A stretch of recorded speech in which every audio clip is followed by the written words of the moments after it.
Tonight, we will explore Buddhist teachings about letting go and learning to trust.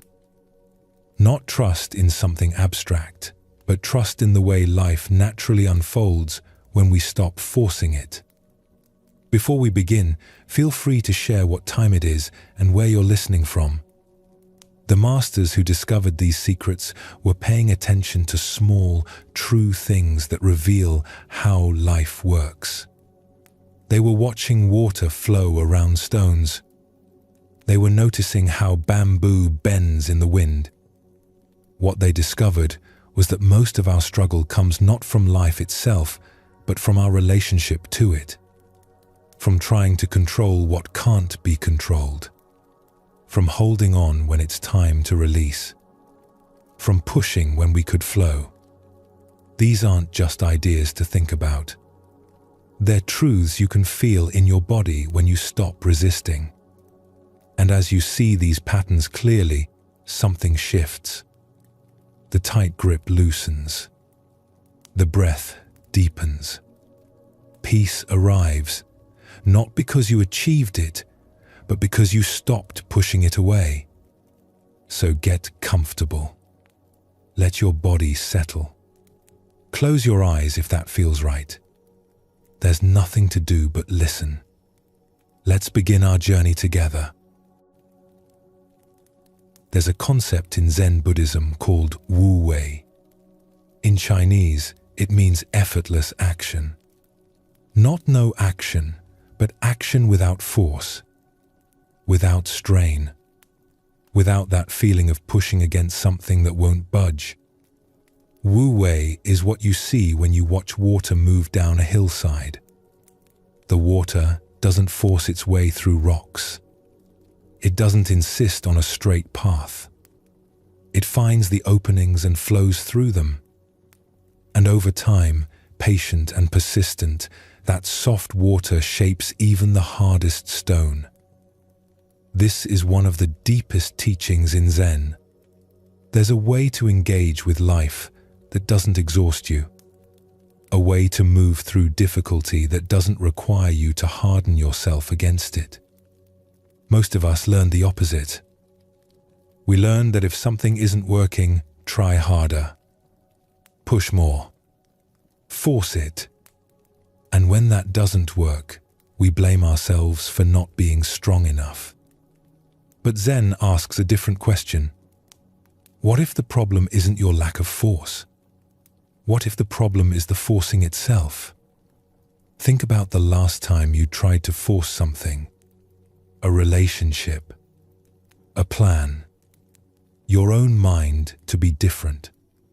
Remember how that felt in your body? Tension in your shoulders. Tightness in your jaw. Exhaustion that sleep couldn't fix. That's what force costs. It depletes you, and often it doesn't even work. Now, think about a time when things flowed. When you were doing something and it felt easy even if it was challenging. You were engaged but not straining. Present but not anxious. That's Wu Wei. That's the natural way. The old Zen masters had a phrase for this. They said you should be like a wooden puppet on strings. Not because you're passive or lifeless, but because you respond to each moment naturally, without overthinking, without forcing. Let me share a story about this. There was once an archer, a master of his craft. People came from distant provinces to watch him shoot. His arrows never missed. They flew straight and true, finding their target with perfect consistency. One day, a young student approached him. The student was talented, but struggled. He practiced every day. His arms grew tired from the effort of pulling the bowstring, but his arrows wobbled in flight. They landed wide of the mark. He watched the master shoot. The master's stance was relaxed. His breathing was steady. When he drew the bow, there was no visible strain.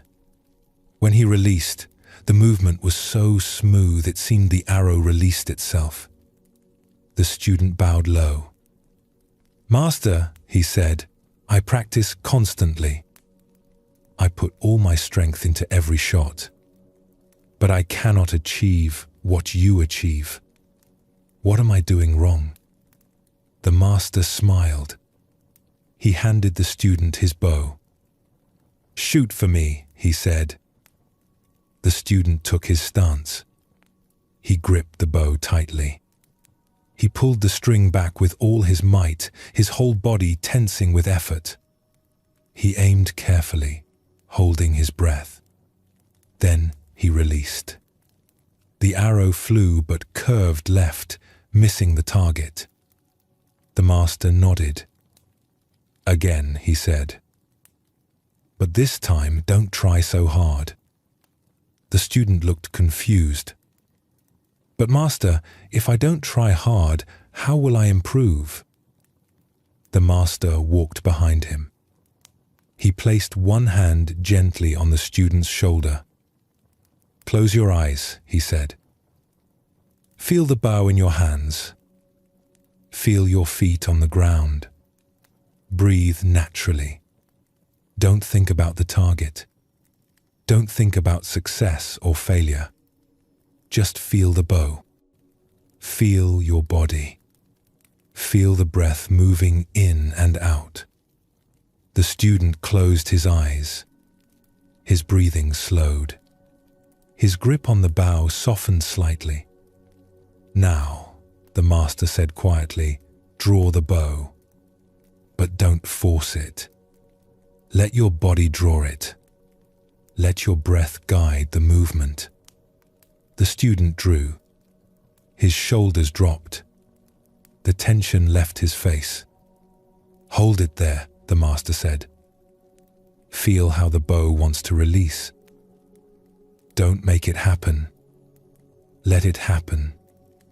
The bow knows when it's ready."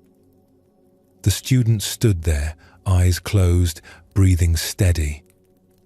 And then, without deciding to, without thinking about it, he felt his fingers open. The string slipped free. The arrow flew. When he opened his eyes, the arrow was in the center of the target. "How?" the student asked. "You stopped forcing," the master said. "For the first time, you worked with the bow instead of against it. You let the shot happen instead of making it happen. That's the difference between force and flow." This story points to something essential in Zen Buddhism. Real skill, real mastery, doesn't come from muscling your way through. It comes from learning to align yourself with the natural movement of things. The archer wasn't being passive. He was fully engaged. But his engagement was relaxed, responsive, natural. He wasn't at war with the bow or the arrow or the target. He was dancing with them. This is what trust looks like in Zen. Not blind faith that everything will work out, but a deep confidence that when you align yourself with the way things naturally move, you don't have to force outcomes. They arise on their own. Think about your own life right now. Where are you forcing? Where are you gripping so tight your knuckles are white? Where are you trying to muscle something into place that keeps resisting you? And what would it feel like to soften there? Not to give up, but to stop forcing. To work with instead of against. The Zen masters watched nature closely because nature demonstrates Wu Wei perfectly. Trees don't force themselves to grow. They respond to conditions. Water finds its level. Seasons change without effort. And when you watch these natural processes, you see something remarkable. The most powerful forces in nature are also the most patient. The gentlest. Water carves canyons. Wind shapes mountains. but neither rushes, neither forces. This patience isn't passive waiting. It's active trust. Trust that steady pressure applied in harmony with natural laws accomplishes what force never could. Let me tell you another story, this one about bamboo. In a mountain valley, two groves of trees grew side by side. On one side, oak trees with thick trunks and rigid branches. On the other side, bamboo with slender stalks and flexible stems. When summer came, both groves were green and strong. But then winter arrived. Heavy snow began to fall. It accumulated in thick layers on every branch, weighing everything down. The oak trees stood firm. Their branches were strong. They didn't bend. They held the weight of the snow, refusing to give. "This is what we're built for," they seemed to say. "We can bear this. We will not yield." But the bamboo bent. When snow collected on their stems, they bowed down low, nearly touching the ground. They looked defeated. They looked weak. The snow fell for days. More and more accumulated on the oaks. Their branches began to creak under the strain. The sound echoed through the valley. One by one, their strong, rigid branches split and fell, crashing to the frozen ground. But the bamboo kept bending. And as they bent, the snow slid off their stems. It couldn't accumulate. The bamboo would bow low, release the weight, and spring back up, ready for the next snowfall. When spring finally came, the oaks stood damaged. Their splintered branches would take years to regrow. Some trees had split entirely and would not survive. But the bamboo straightened up, green and whole, as if winter had never come. This is the teaching. Strength without flexibility is brittle. It breaks under pressure. But flexibility, the willingness to bend, to yield, to move with what comes, that's what endures. In Zen, this isn't weakness. This is wisdom. The bamboo trusts that bending is not breaking. It trusts that yielding to what is allows it to survive what would destroy something rigid. How many times have you stood rigid in your life? Refusing to bend because you thought bending meant losing. Holding firm when what was needed was to let go, to release, to trust that you could spring back. The teaching of Wu Wei asks us to notice the difference between effort and force. Effort is engaged, responsive, alive. Force is tense, resistant, at war with reality. When you're in Wu Wei, even difficult things have a quality of flow. You're working hard, but you're not suffering. You're challenged, but not overwhelmed.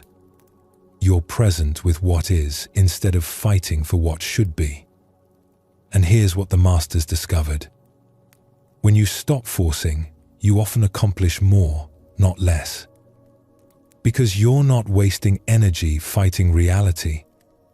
You're using that energy to respond skillfully to what actually is. There's an old Zen story about a cook that shows this beautifully. A lord hired a new cook for his kitchen. The cook was an old man, thin and quiet. He didn't look impressive. The other kitchen workers wondered why the Lord had chosen him. On his first day, the cook was given a large cut of meat to prepare. The other cooks watched to see what he would do. They expected him to struggle. The meat was tough, filled with bones and gristle. But the cook simply smiled. He picked up his knife, an old blade worn smooth from years of use. And he began to cut. His movements were slow, deliberate, but effortless. The knife seemed to glide through the meat. It found the spaces between bones. It separated muscle from tendon without any sawing or forcing. The other cooks were amazed. In minutes, the old cook had completely broken down the meat. Perfect cuts lay arranged on the table. He had not struggled once. "How do you do that?" One young cook asked. "I use all my strength and still the knife sticks. I have to saw and force it through." The old cook cleaned his blade carefully. He spoke quietly. "When I was young," he said, "I did the same. I thought cooking was about dominating the meat, about forcing the knife through. I went through many knives. I wore them down to nothing. My arms ached every night. But then a master taught me something.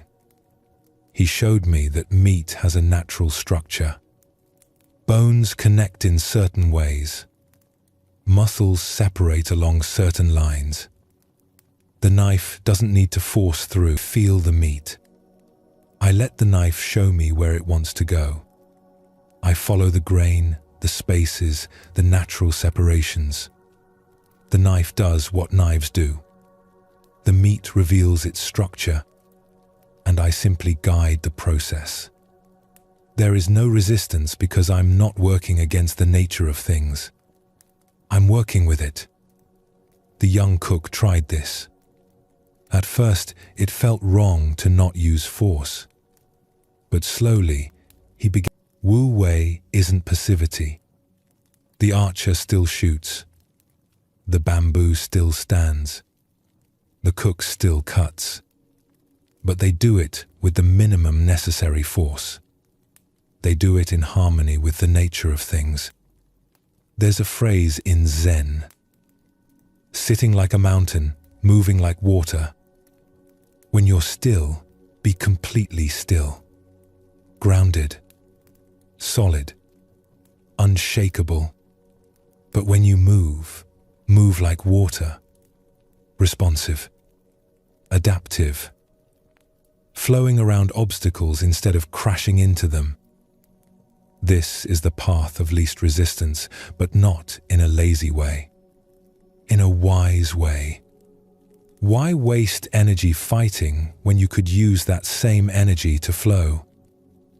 Let us explore a tale about a ferryman. There was once a man who operated a ferry across a wide river. Every day, people would come to cross. Some were patient. Others were anxious, pacing the shore, demanding he hurry. The ferryman never rushed. He moved with steady, unhurried movements. He checked the boat. He felt the current. He watched the sky. And only when everything was ready would he push off from shore. One day a merchant arrived, frantic and agitated. "I must cross immediately," he said. "I have business on the other side. I'm already late. Please hurry." The ferryman looked at the water. He looked at the sky. "The current is strong today," he said.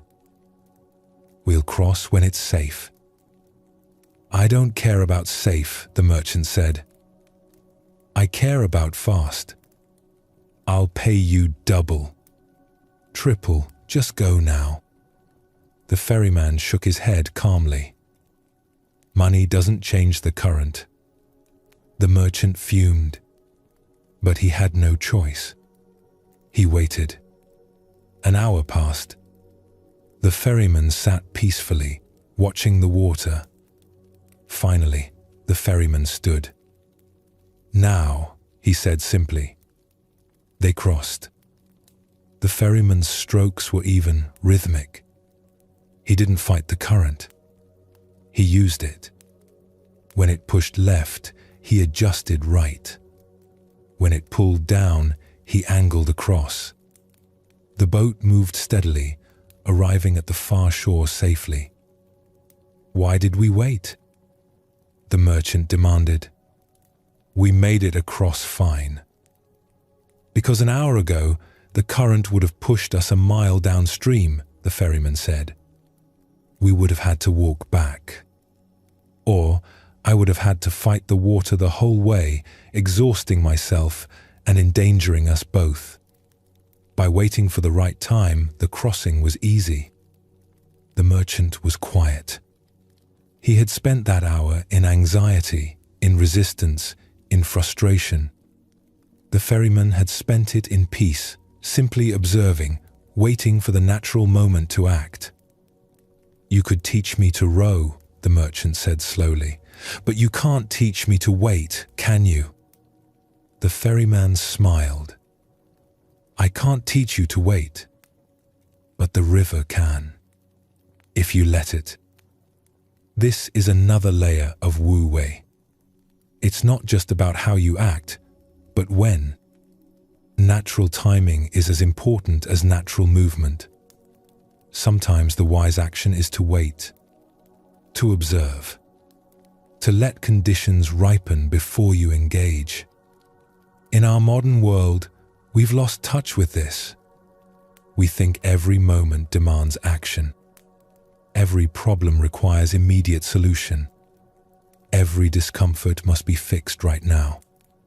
But Zen teaches differently. It teaches that there's a rhythm to things, a natural timing that can't be rushed. Seeds germinate on their own schedule. Fruit ripens when it's ready. Forcing these processes doesn't speed them up. It damages them. And the same is true in your life. Some things need time. Some situations need space to resolve themselves.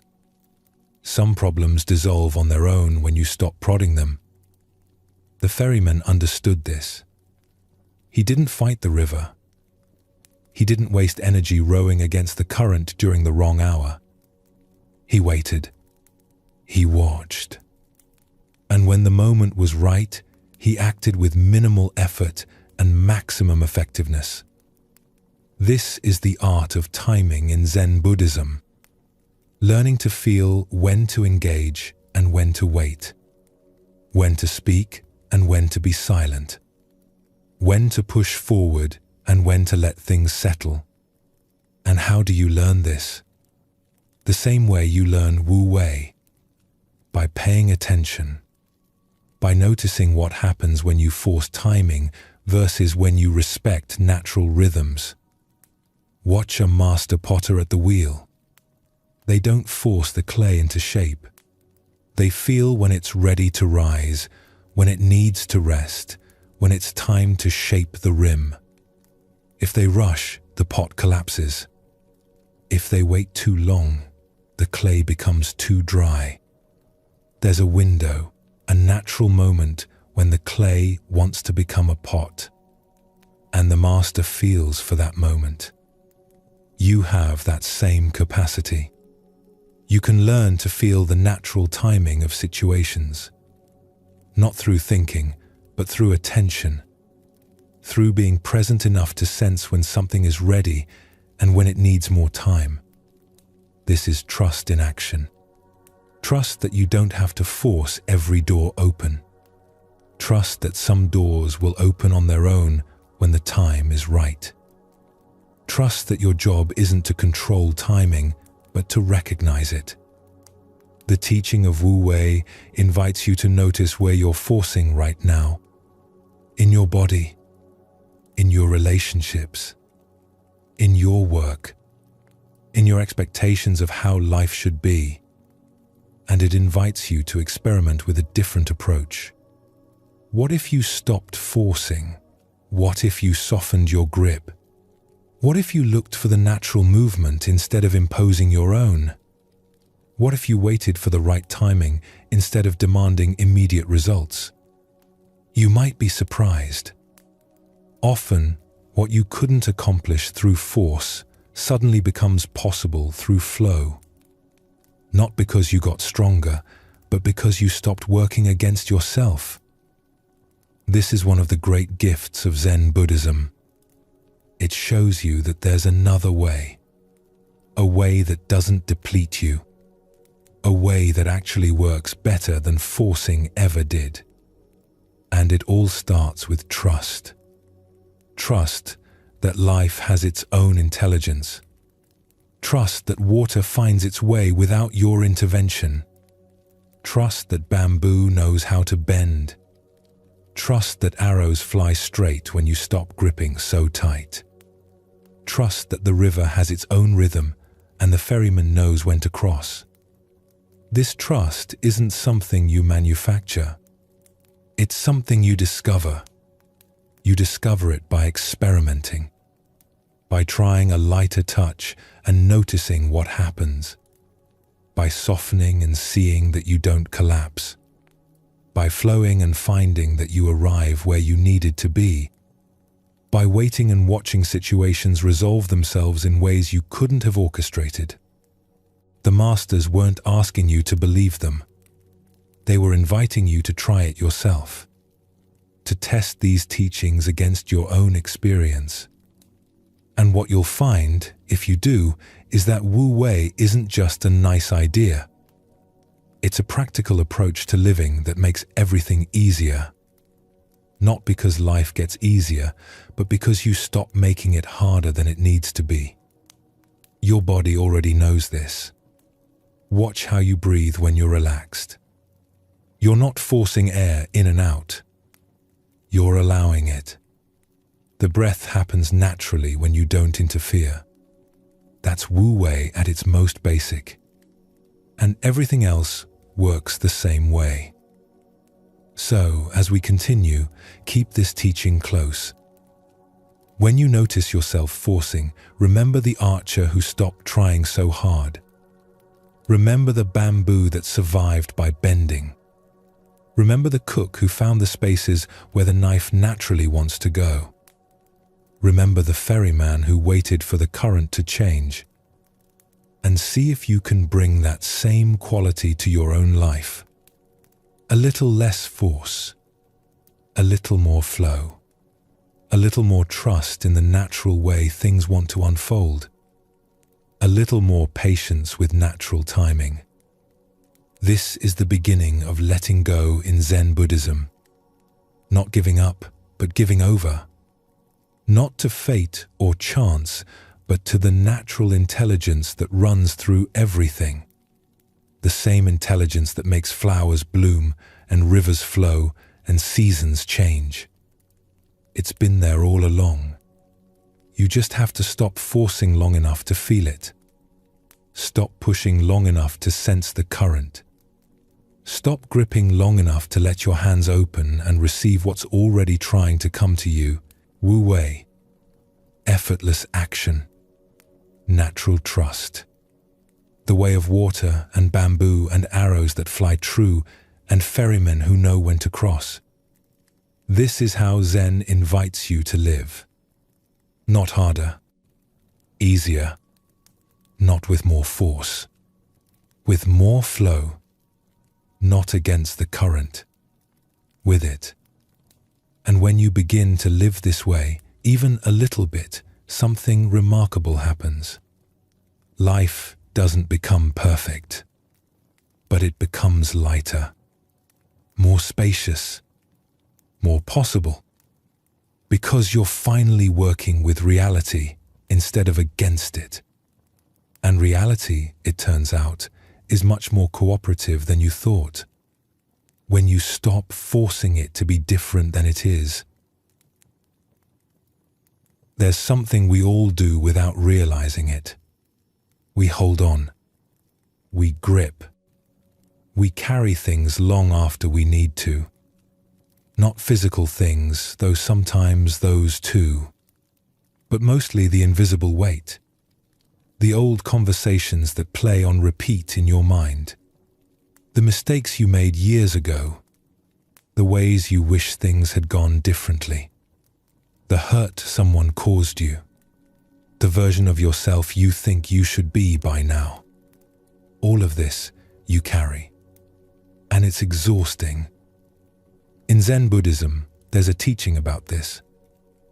The suffering you experience doesn't come from life itself. It comes from grasping, from holding on to what wants to move, from trying to keep what's already changing, from refusing to let go. The word for this is upadana. It means clinging. And the Buddha was very clear about this. Clinging is what turns natural pain into prolonged suffering. Life brings pain. That's inevitable. Bodies age. People leave. Plans don't work out. But suffering, that deep exhaustion that lives in your bones, that comes from your relationship to the pain, from holding it tight, from replaying it, from building a home inside it and refusing to move out. Think about the last argument you had.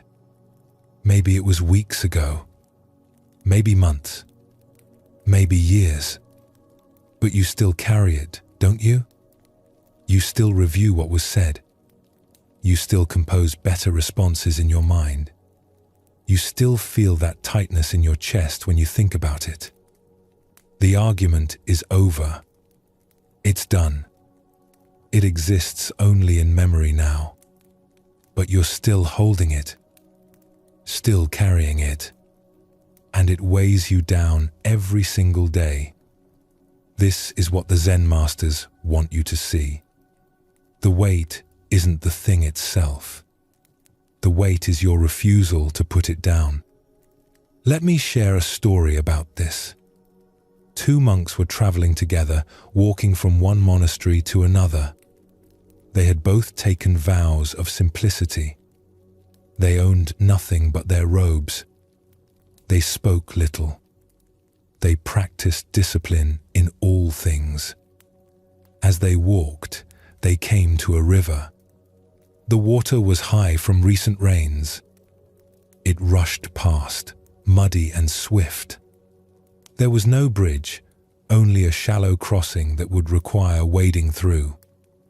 Standing at the river's edge was a woman in fine silk robes. She looked distressed. She needed to cross, but couldn't manage it alone.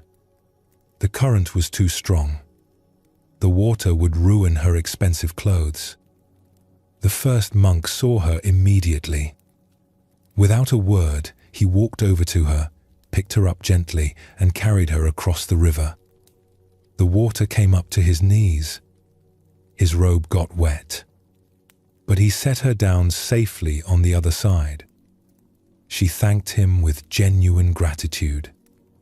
He bowed slightly and continued walking with his companion. The second monk said nothing, but his face was tight. His jaw was clenched. His steps became heavy. They walked for an hour in silence. Then 2 hours. The sun climbed higher. The road stretched out before them, dusty and quiet. The second monk's agitation grew more obvious. His shoulders were rigid. His breathing was shallow. He kept glancing at his companion, then looking away. Finally, he couldn't contain it anymore. "How could you do that?" He burst out. "You know our vows. We're not supposed to touch women. We're supposed to maintain distance, to avoid attachment, to focus on our practice.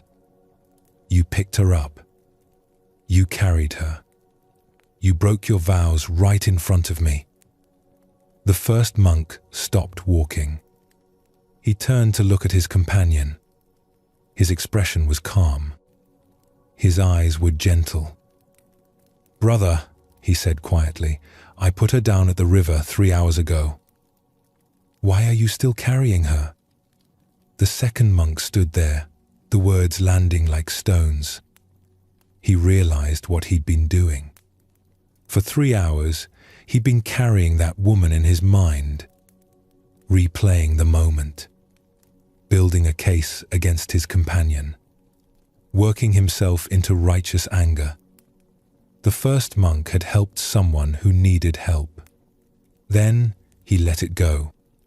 He moved on. He was present with the road, with the sky, with each step. But the second monk had been carrying her ever since, not in his arms, but in his thoughts. And that weight was so much heavier than any physical burden.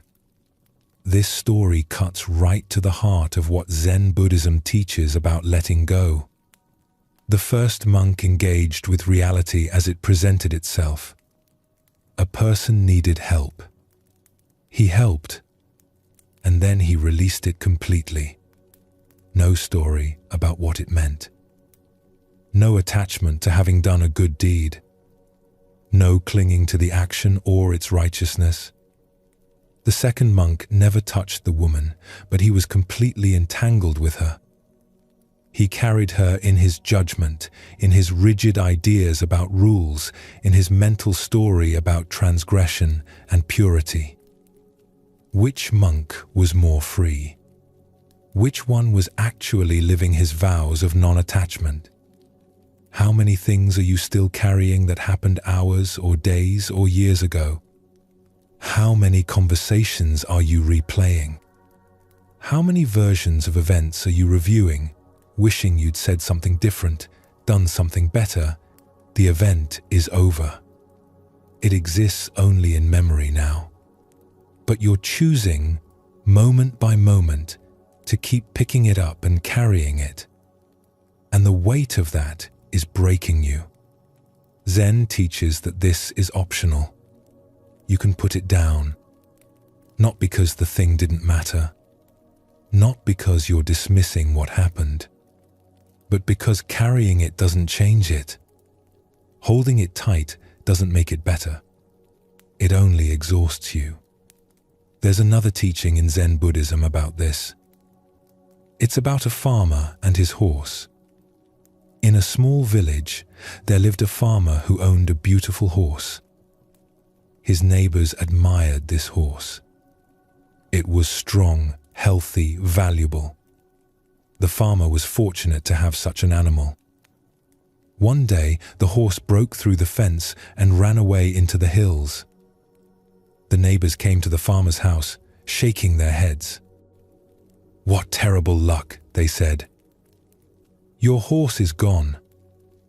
This is a disaster." The farmer shrugged. "Maybe," he said. A week later, the horse returned, and it brought with it 3 wild horses it had befriended in the hills. Now the farmer had 4 horses instead of 1. The neighbors rushed over, excited and congratulating. "What wonderful luck," they said. "You're so fortunate. This is marvelous." The farmer shrugged. "Maybe," he said. The next day, the farmer's son was training one of the wild horses. He was thrown off and broke his leg badly. He would be unable to work for months. The family would struggle without his labor. The neighbors came again, this time with sympathy and concern. "What terrible luck," they said. "Your son is injured." "This is awful." The farmer shrugged. "Maybe," he said. A week after that, military officers came to the village. They were conscripting all the young men to fight in a distant war. Many would not return. But when they came to the farmer's house and saw his son with a broken leg, they left him behind. He was unfit for service. The neighbors marveled at the farmer's fortune. "What incredible luck," they said. "Your son has been spared. You're so blessed." The farmer looked at them calmly. "Maybe," he said. This story isn't about being indifferent to what happens. The farmer cared about his horse, about his son, about his life. But he understood something the neighbors didn't. He understood that he couldn't see the full pattern. What looked like disaster might be protection. What looked like fortune might bring difficulty. The story wasn't finished. The meaning wasn't fixed, so he didn't cling to any interpretation. He didn't hold tight to "this is good" or "this is bad." He stayed present with what was, without grasping at what it meant. This is another layer of letting go in Zen. Not just releasing the past, but releasing your grip on meaning itself. On needing to know if something is good or bad, right or wrong, fortune or disaster. The neighbors exhausted themselves riding an emotional roller coaster. Celebrating, then grieving, then celebrating again.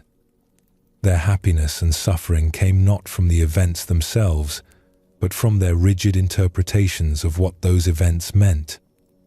The farmer remained steady. "Maybe," he said. "Maybe this is good. Maybe it's bad. Maybe it's both. Maybe it's neither. Maybe I can't know yet. Maybe I don't need to know."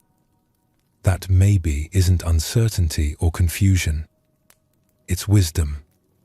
It's the recognition that life is more complex than your judgments of it. And when you stop clinging to those judgments, you stop creating unnecessary suffering. Right now, think about something in your life that you've labeled as bad, as wrong, as the thing that ruined everything. Can you hold that a little more lightly? Can you add a maybe to it? Maybe it's not what you think it is. Maybe the story isn't over. Maybe good things are growing from it that you can't see yet. Maybe your tight grip on this interpretation is causing more pain than the event itself. This is what Zen Buddhism invites you to practice. A lighter touch with meaning. A willingness to not know. A trust that you don't have to figure everything out and label it and file it away before you can move forward. Let me share one more story. This one is shorter, but it goes deep. A student came to his teacher carrying a large stone. He was panting from the effort. Sweat dripped down his face. "Teacher," he said, "I'm trying to let go of my attachments, but they're so heavy. How long must I carry this burden?" The teacher looked at him calmly. Then he asked a simple question.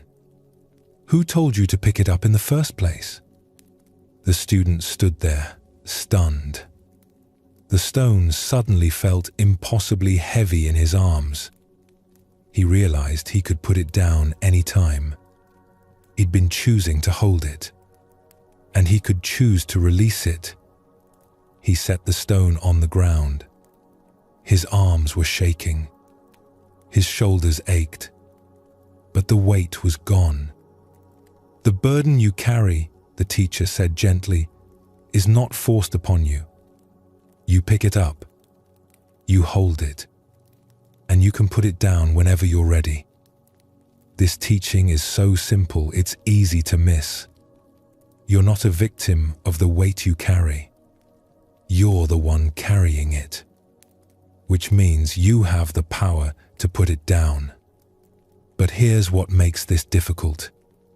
Somewhere along the way, you started to believe that holding on is loyalty, that replaying painful memories is processing them, that carrying resentment is strength, that refusing to let go means you care. But Zen shows you differently. Holding on isn't strength. It's suffering. And putting down what doesn't serve you isn't abandonment. It's wisdom. Your body knows this already. Notice right now where you're holding tension. Your shoulders, your jaw, your stomach. That tension is your body's way of showing you where you're clinging, where you're carrying weight that isn't yours to carry.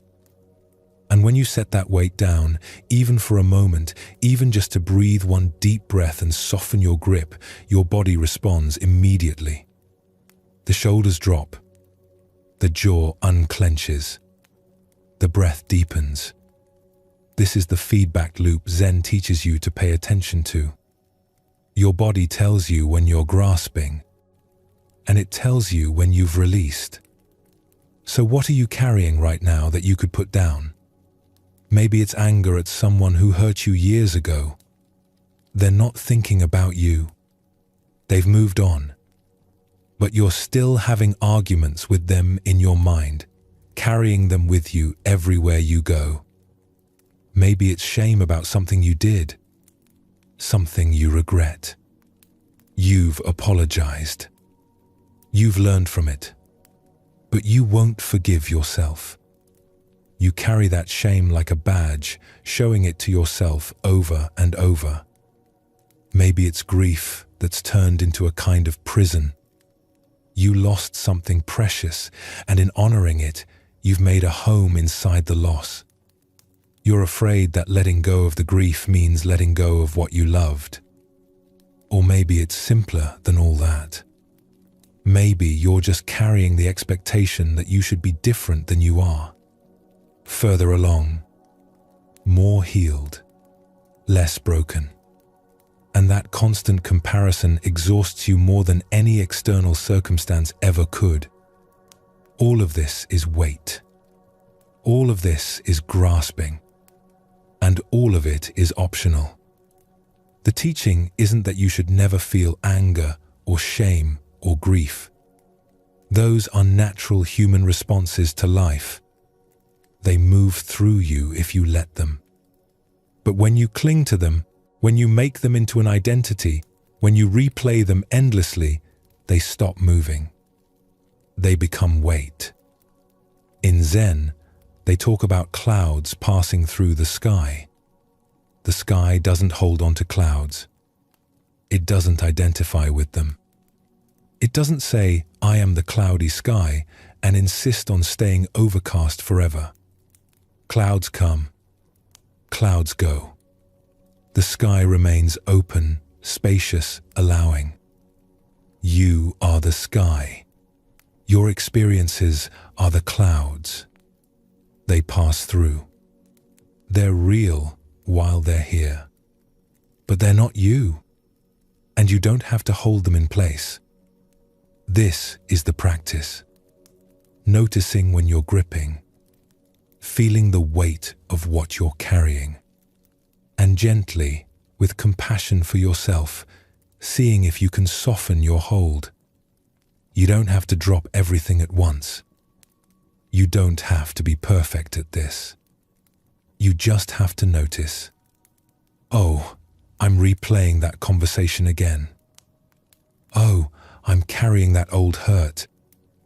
Oh, I'm holding tension in my shoulders from something that happened days ago. And then, just for this one breath, you can set it down. Feel what it's like to not carry it for a moment.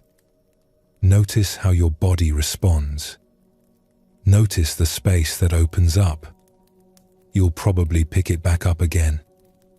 The mind is habitual. It returns to familiar patterns. That's okay. That's normal. The practice isn't to never pick things up. It's to notice when you have, and to practice putting them down again and again. This is what Zen Buddhism means by letting go. Not a one-time event. Not a final achievement. But a practice. A gentle, repeated returning to openness. A willingness to set down the weight whenever you remember that you're carrying it. There's a difference between remembering something and carrying it. Between honoring what happened and imprisoning yourself in it. Between learning from the past and living there. The Zen masters understood this distinction deeply. They taught that memory itself isn't the problem. Pain itself isn't the problem. The problem is when you wrap your identity around these things. When you build walls out of old hurts and move in permanently. Let me tell you about a master and his student who explored this very thing. A young monk had been studying for several years. He was dedicated, sincere in his practice. But he was haunted by something from his past. Before he became a monk, he had hurt someone he loved. The guilt lived in him like a stone. Every day during meditation, his mind would return to that moment. He would see the person's face, hear the words, feel the shame wash over him fresh, as if it had just happened. He went to his teacher. "Master," he said, "I carry this guilt everywhere. I've apologized.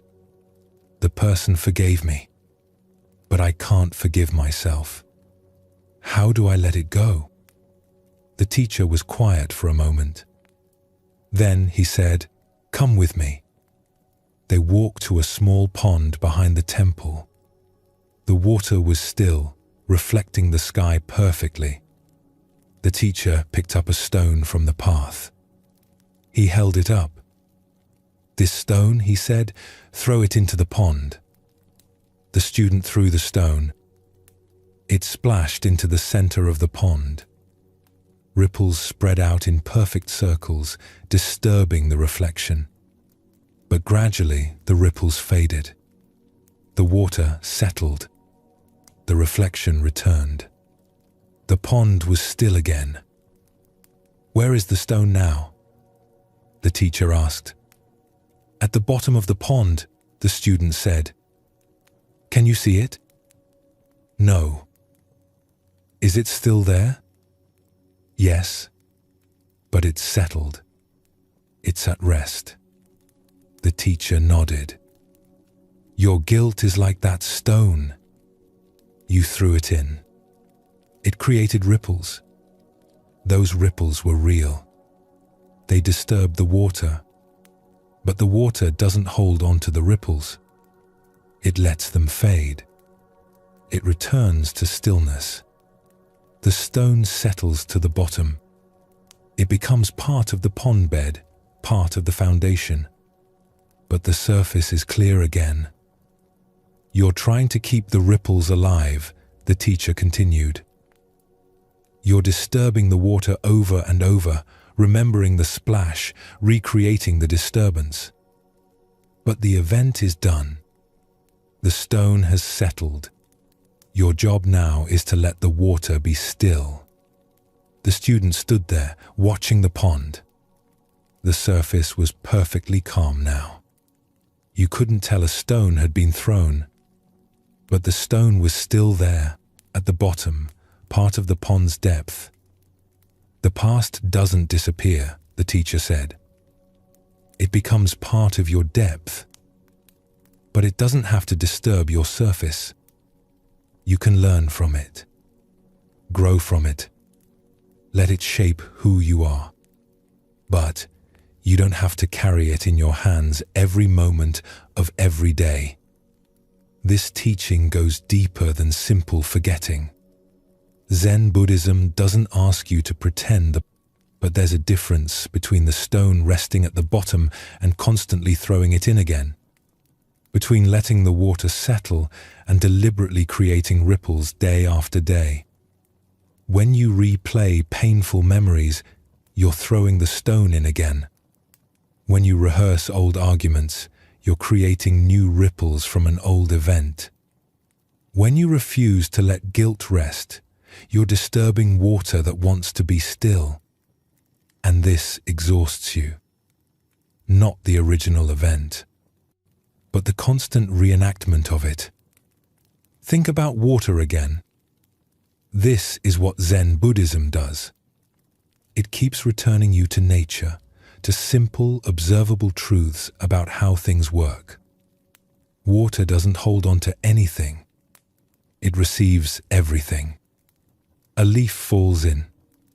The water holds it for a moment, then lets it float away or sink. Rain falls in.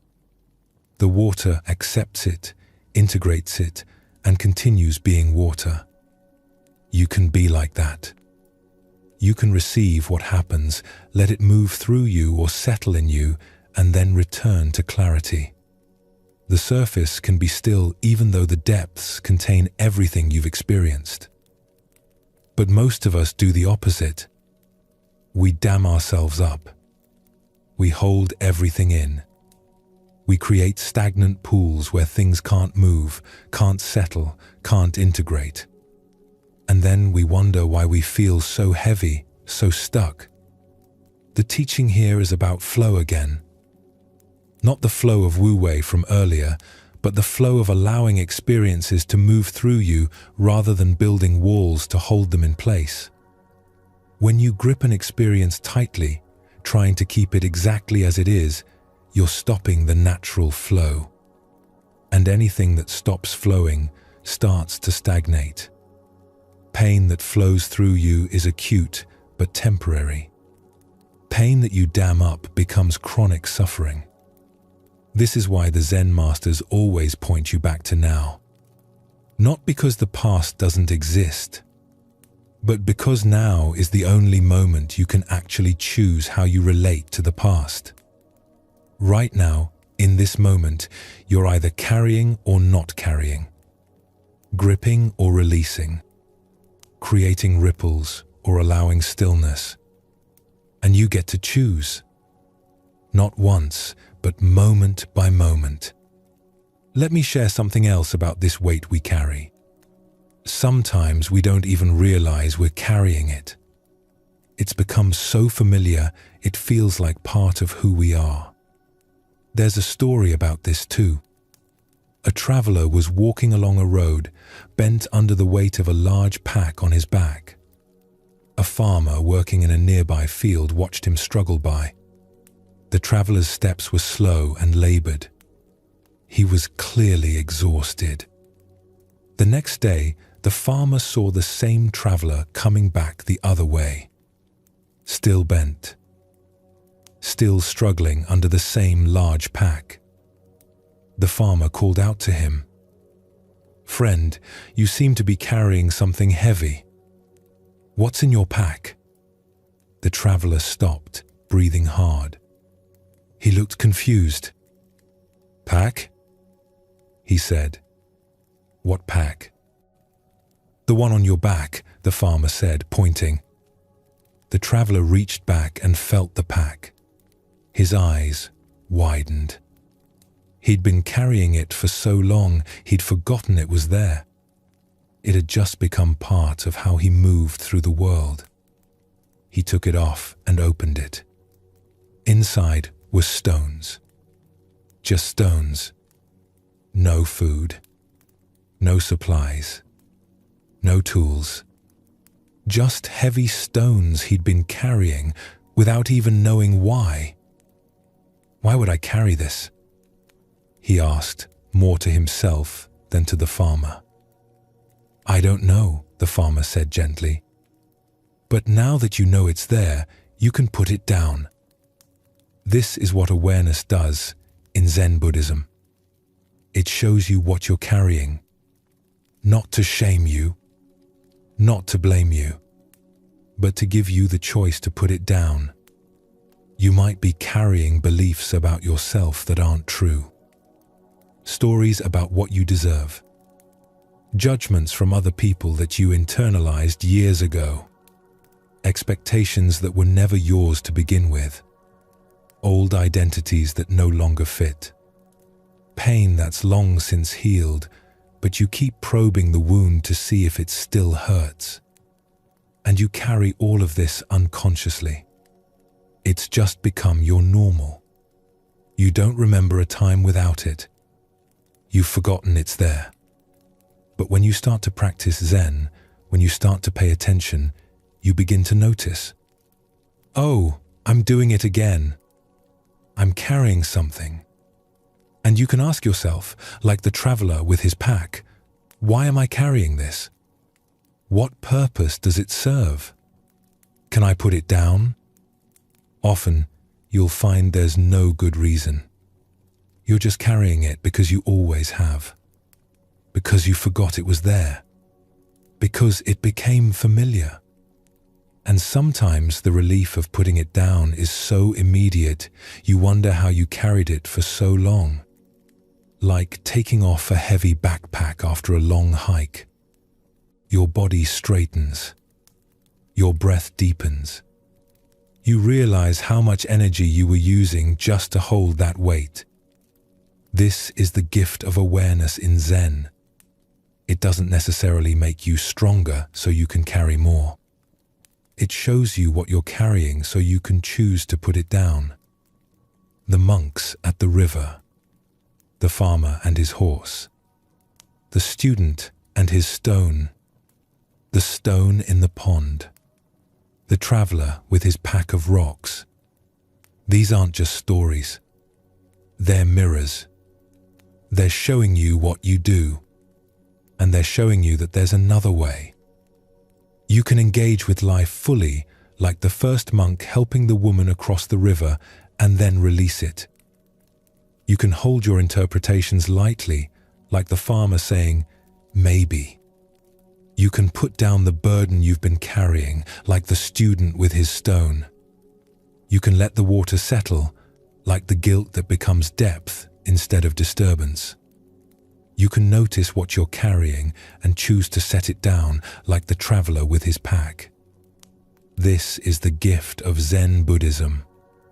It shows you that the weight you're carrying isn't fixed. It's not permanent. It's not inevitable. You picked it up. And moment by moment, breath by breath, you can choose to put it down. Not because the past doesn't matter. Not because your pain wasn't real.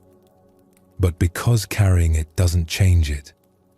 And you deserve to walk through life without that weight pressing down on you. The practice is simple, though not always easy. Notice what you're carrying. Feel the weight of it. Ask yourself if you need to keep holding it. And then, gently, see if you can soften your grip. Just a little. Just for now. You don't have to make a big decision. You don't have to commit to never picking it up again. You just have to practice putting it down in this moment. And then in the next moment. And then in the one after that. Over time, something shifts. Not because you've mastered letting go, but because you've practiced it enough that it becomes more natural. The grip loosens. The weight feels less permanent. You remember more quickly that you have a choice. And you start to notice how much energy you have when you're not using it all to hold on to what's already gone. How much space opens up in your mind. How much lighter your body feels. So right now, even if just for this moment, can you soften? Can you feel where you're gripping and let your hands open just a little? Can you notice what you're carrying and set it down just for this one breath? You might be surprised by how light you feel. How much space opens up.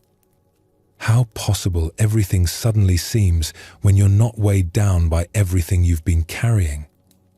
This is the beginning. This moment right here. This willingness to notice what you're carrying and to choose, just for now, to put it down. The path of letting go in Zen Buddhism starts with recognizing that you're holding on. And it continues with the gentle, repeated practice of release. Not once, not perfectly, but over and over, with kindness toward yourself, learning that you don't have to carry everything. You never did. And the beautiful thing is, you can start right now.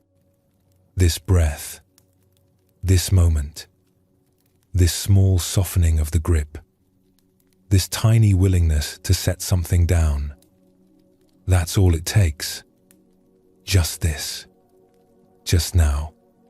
Just a gentle letting go of what you've been holding so tight. The weight wasn't yours to carry. And the freedom to put it down has always been yours to claim. There's a kind of peace that comes from 3 simple words. I don't know. Not the frustrated kind of not knowing, where you feel like you should know and you're failing because you don't. But the honest, open kind of not knowing. The kind that doesn't need to have all the answers right now.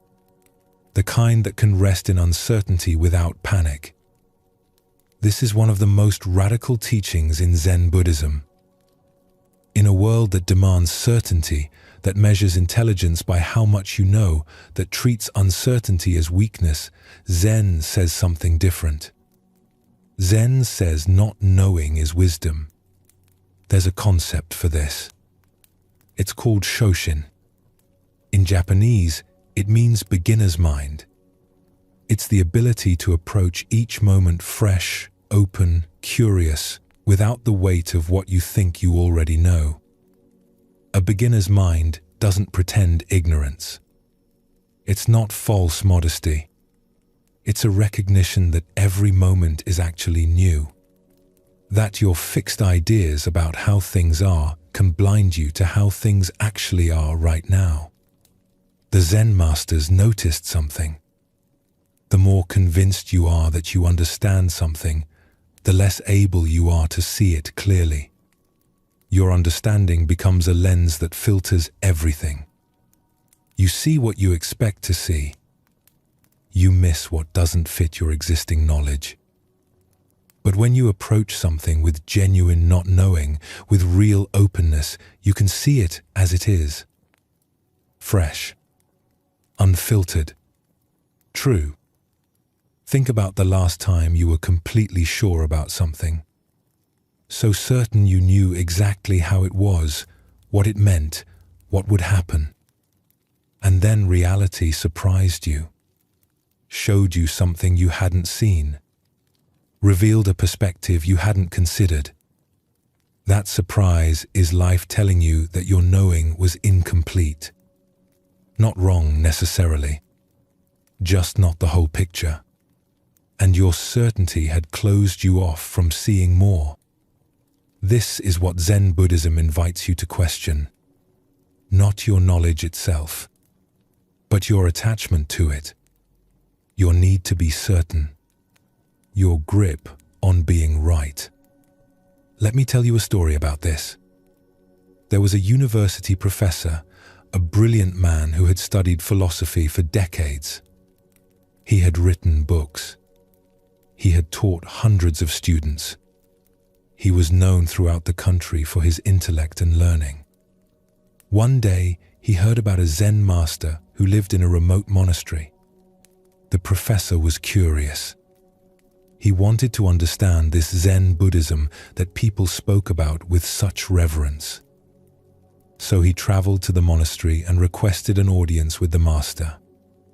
The master received him graciously. They sat together in a simple room. A low table between them. Afternoon light coming through paper screens. The master prepared tea. His movements were slow, deliberate, peaceful. He heated the water. He measured the tea leaves. He warmed the pot. Every gesture was complete in itself. The professor, meanwhile, began to talk.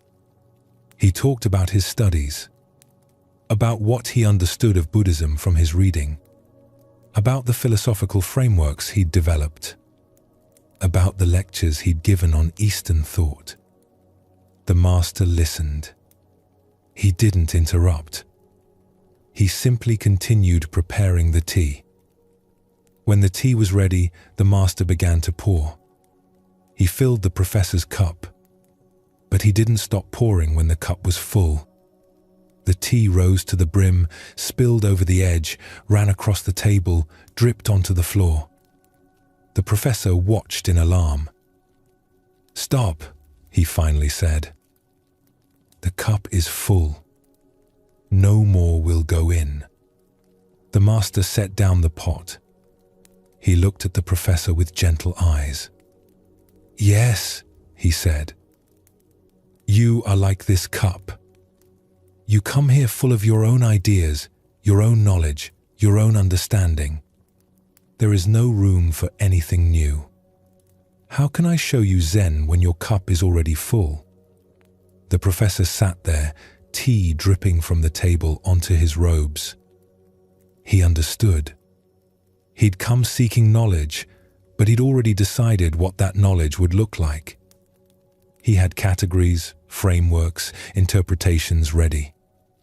He was trying to pour Zen into his existing understanding rather than letting Zen show him something new. His certainty had closed him off. His cup was too full to receive. The master smiled kindly. "If you want to learn," he said, "first empty your cup." This story touches something essential in Zen Buddhism. The obstacle to learning isn't lack of knowledge. It's the belief that you already know. When your cup is full, nothing new can enter. When your mind is full of certainty, full of fixed ideas about how things are and what things mean, there's no space for fresh understanding, for new perspectives, for reality to show you something unexpected. The professor had to let go of what he thought he knew before he could learn anything real. He had to empty his cup, create space, open his mind. This is what beginner's mind means. Not pretending you don't know things, but holding what you know lightly enough that you can still see clearly, still be surprised, still learn. Think about children. They don't know much yet, but they see everything with fresh eyes. A puddle is an entire world. A box is a spaceship. They're not filtering reality through layers of, "I already know what this is." They're meeting each thing directly with curiosity and wonder. You had that once. Before you learned to be certain, before you decided you understood how things work, before your cup got full, and you can have it again, not by forgetting what you've learned, but by holding it more lightly, by staying open to the possibility that reality is bigger than your understanding of it. The Zen masters practiced this constantly. Even after decades of meditation, they approached each moment as if for the first time. They didn't rest on what they'd realized yesterday. They met today fresh. This takes a kind of courage, because not knowing feels vulnerable in a world that rewards certainty. When someone asks you a question and you say, "I don't know," it can feel like admitting weakness, like failing some test. But Zen sees it differently. Saying, "I don't know," when you truly don't know is honest. It's real. It's the beginning of genuine understanding rather than the performance of false certainty. And here's what's interesting. The anxiety you feel about not knowing isn't caused by the not knowing itself. It's caused by your belief that you should know, that you must know, that not knowing is dangerous or shameful. But what if it's not? What if not knowing is just the honest state you're in before understanding arises? What if it's okay to rest there without panic? Let me share another story. This one goes even deeper into this teaching. In a village not far from a monastery, there lived a Zen master named Hakuin. He was respected throughout the region. People came from far away to study with him. His reputation for wisdom was well known. In the same village lived a young woman from a wealthy family. She became pregnant. When her parents demanded to know who the father was, she was terrified of their anger. In her fear, she named Hakuin. The parents were outraged. They stormed to the master's home with fury and accusations. Their daughter was pregnant, and she claimed Hakuin was responsible. What did he have to say about this scandal? Hakuin listened to their accusations. He was calm. His face showed no distress. When they finished, he said simply, "Is that so?" That was all. "Is that so?" The parents took this as admission of guilt. They spread the news throughout the village. The master's reputation was destroyed overnight. Students left. People who had revered him now whispered about him with contempt. His honor was in ruins. When the baby was born, the parents brought the infant to Hakuin. "This is your child," they said coldly. "Your responsibility." Hakuin took the baby without protest. He held the small bundle gently. "Is that so?" he said. He began caring for the infant. He begged milk from neighbors, even those who turned away from him in disgust. He changed the baby's wrappings. He walked the temple grounds late at night when the child cried, singing soft songs. He asked nothing from anyone. He made no defense of himself. He simply cared for the baby as if it were the most natural thing in the world. A year passed. The young woman's guilt grew unbearable. She could no longer live with the lie. She confessed to her parents. The real father was a young man from a nearby village. She had named Hakuin out of fear, knowing her parents would believe anything bad about a monk. The parents were horrified by what they'd done. They rushed to Hakuin's home. They bowed low. They apologized profusely. They explained the mistake. They praised his character for enduring such injustice with grace. They reached for the baby to take it back to its rightful place. Hakuin handed over the child gently. He looked at them with the same calm he'd shown a year before. "Is that so?" he said. This story isn't about passivity. It's not about letting people mistreat you. It's about something much more profound. It's about not needing to control the narrative, not needing everyone to understand your side, not needing to be right or to be seen as right. Hakuin didn't know why this was happening. He didn't know how long it would last. He didn't know if his reputation would ever recover.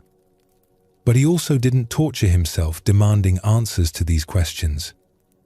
Most of us in Hakuin's position would have spent that entire year in anguish, demanding justice, insisting on our innocence, furious at the injustice, obsessed with being vindicated, tormented by not knowing how long this would last or if it would ever be made right. All of that would have been suffering added to an already difficult situation.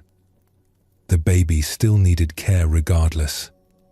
The work still needed doing.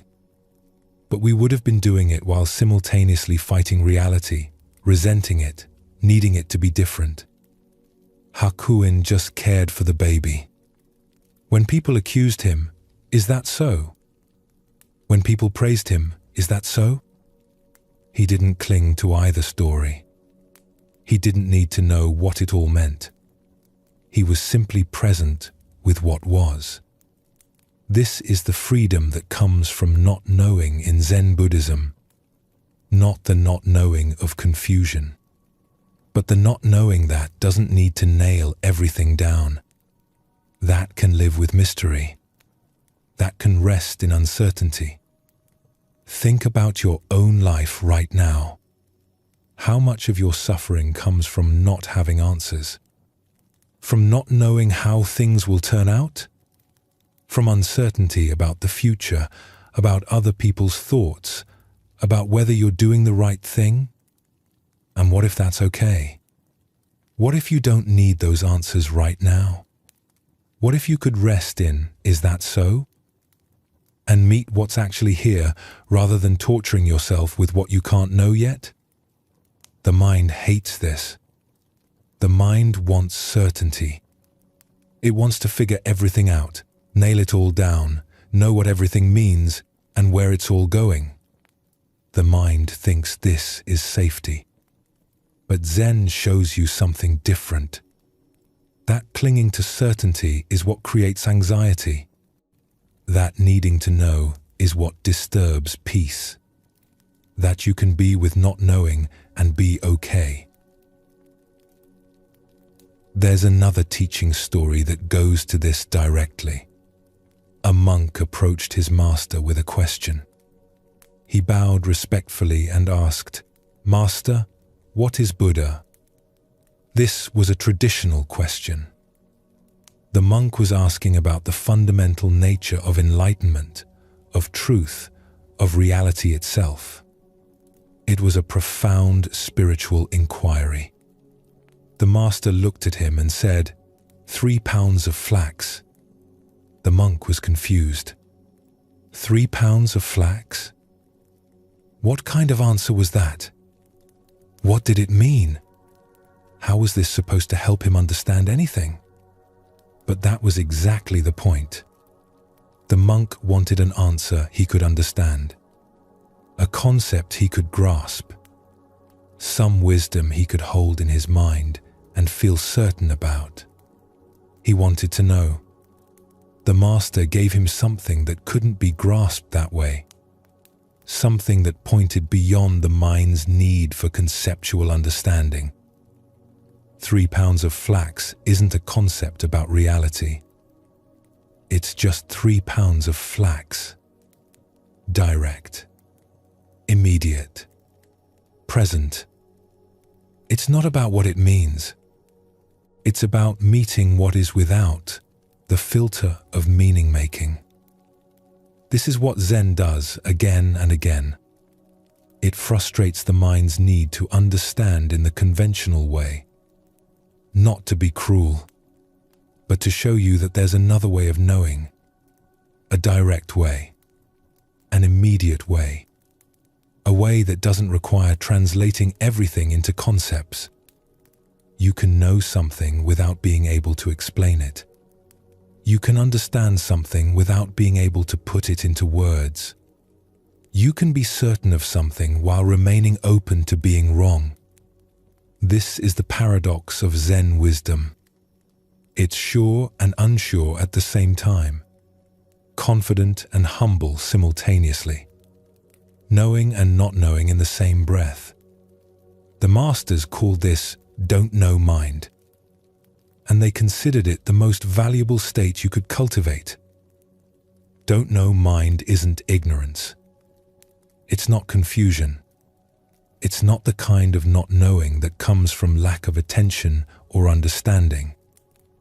It's the not knowing that comes after you've paid deep attention, after you've looked closely at reality, and realized that reality is more mysterious, more complex, more alive than any concept you could form about it. It's the not knowing that sees through false certainty, that recognizes when you're pretending to understand something you don't. That's honest about the limits of what anyone can know. And paradoxically, this not knowing opens you to real understanding, because you're not filtering everything through fixed ideas. You're meeting reality fresh, and reality can teach you things your certainty never allowed. The professor with his full cup had to empty it before he could learn. Hakuin with his "is that so?" didn't cling to any story about what was happening. The monk asking about Buddha had to let go of his need for a graspable answer. All of them were being invited into don't know mind, into the freedom of not needing to have it all figured out. This is one of the most healing teachings in Zen Buddhism, because so much of your suffering comes from your relationship with uncertainty. You don't know if you're making the right decision. You don't know if things will work out. You don't know what someone else is thinking or feeling. You don't know if you're enough. You don't know what the future holds. And instead of being okay with not knowing, you create anxiety. You spin in your mind. You try to figure it all out. You demand answers that aren't available yet. you treat uncertainty as a threat. But what if uncertainty is just the honest condition of being alive? What if you don't need to know everything? What if you can take the next step even without seeing the whole staircase? This is what beginner's mind offers you. Permission to not know. Permission to be uncertain. Permission to say, "Is that so?" And let reality unfold without needing to control it with your understanding. It's not that understanding is bad. Understanding is wonderful when it arises naturally. But forcing understanding, demanding certainty, clinging to what you think you know, that creates suffering. Zen invites you to hold everything more lightly. Your beliefs, your knowledge, your certainty about how things are. Not because these things are worthless, but because when you hold them too tightly, you can't see clearly. Your cup is too full to receive anything new. Notice when your cup is full. When you're so certain about something that you've stopped really looking at it. When you've decided what something means before you've fully experienced it. When you're filtering everything through, "I already know this." There's often a small gap between your certainty and your response. In that gap lives a question. Do I really know? Or am I assuming? Consider what happens when you're honest about not knowing. Not as defeat, but as truth, as openness, as the beginning of real understanding. What would you see if you looked at familiar things with fresh eyes? Your home, your work, your relationships, even yourself, without all your accumulated ideas about how these things are? When life brings something unexpected, when plans change, when someone surprises you, notice what arises. There's often an immediate rush to create a story about what it means. But in the space before that story forms, there's something else. A moment of pure not knowing, of openness to what is. Opinions and decisions still form, but they can be held lightly, open to new information. Recognizing that understanding is always provisional, partial, incomplete. The Zen masters weren't trying to make you doubt everything. They were trying to free you from the prison of certainty, from the suffering that comes from clinging to fixed ideas about how things are or should be. Because reality is always more than your ideas about it. Life is always bigger than your understanding of it. And when you cling too tightly to what you think you know, you miss what's actually here. The professor couldn't learn until he emptied his cup. Hakuin couldn't be disturbed by false accusations because he didn't cling to any story about what was happening. The monk had to let go of his need for an answer he could grasp. And you can do the same. You can empty your cup. You can practice, "Is that so?" You can let go of needing to know everything right now. This is the wisdom of not knowing in Zen Buddhism. Not ignorance, not confusion, but the humble recognition that reality is mysterious, that life is uncertain, and that you can be okay not having all the answers. You can take the next step. You can make the next choice. You can live fully without knowing how it all turns out. Because the truth is, you never knew how it would all turn out. You were just pretending you did. And that pretending created anxiety. Now you can set that down. You can rest in not knowing. You can approach each moment with beginner's mind, fresh and open and curious. And in that openness, real wisdom can arise. Not the wisdom of concepts and certainty, but the wisdom of direct seeing. of meeting reality as it is, of being present without needing to have it all figured out. This is freedom. This is peace. This is the gift of don't know mind. Is that so? The Master asks, and in those 3 words is an invitation to stop clinging, to stop demanding certainty, to rest in the mystery of not knowing, and to discover that you're okay there, that you've always been okay, that you don't need all the answers to take the next breath, to take the next step, to be fully alive in this moment. Just this, just now, just not knowing and being okay with it. This is where peace lives. Everything has its season, its time of arrival, its time of purpose, its time of completion, and its time of departure. This is one of the most fundamental truths in Zen Buddhism. Nothing stays. Nothing remains in the same form forever. Everything that comes into being will eventually change, transform, and pass away. The word for this in Buddhist teaching is anicca, impermanence. And it's not a sad teaching, though it might sound that way at first. It's actually a teaching about freedom. Because when you truly understand that nothing lasts, you stop trying to make things permanent. You stop exhausting yourself trying to freeze moments in time. You stop clinging to what wants to move. And in that release, you discover a kind of peace that was impossible when you were gripping so tight. Think about autumn. The leaves change color. They fall from the trees. The branches become bare. Is this tragic? Is the tree grieving each leaf that drops? No. The tree releases the leaves because that's what trees do. And you're like that too. You have seasons. Things come into your life, serve their purpose, complete, and then leave. Relationships, jobs, homes, versions of yourself. They're not meant to last forever. They're meant to be present for their season and then move on. But we fight this. We want everything good to stay forever.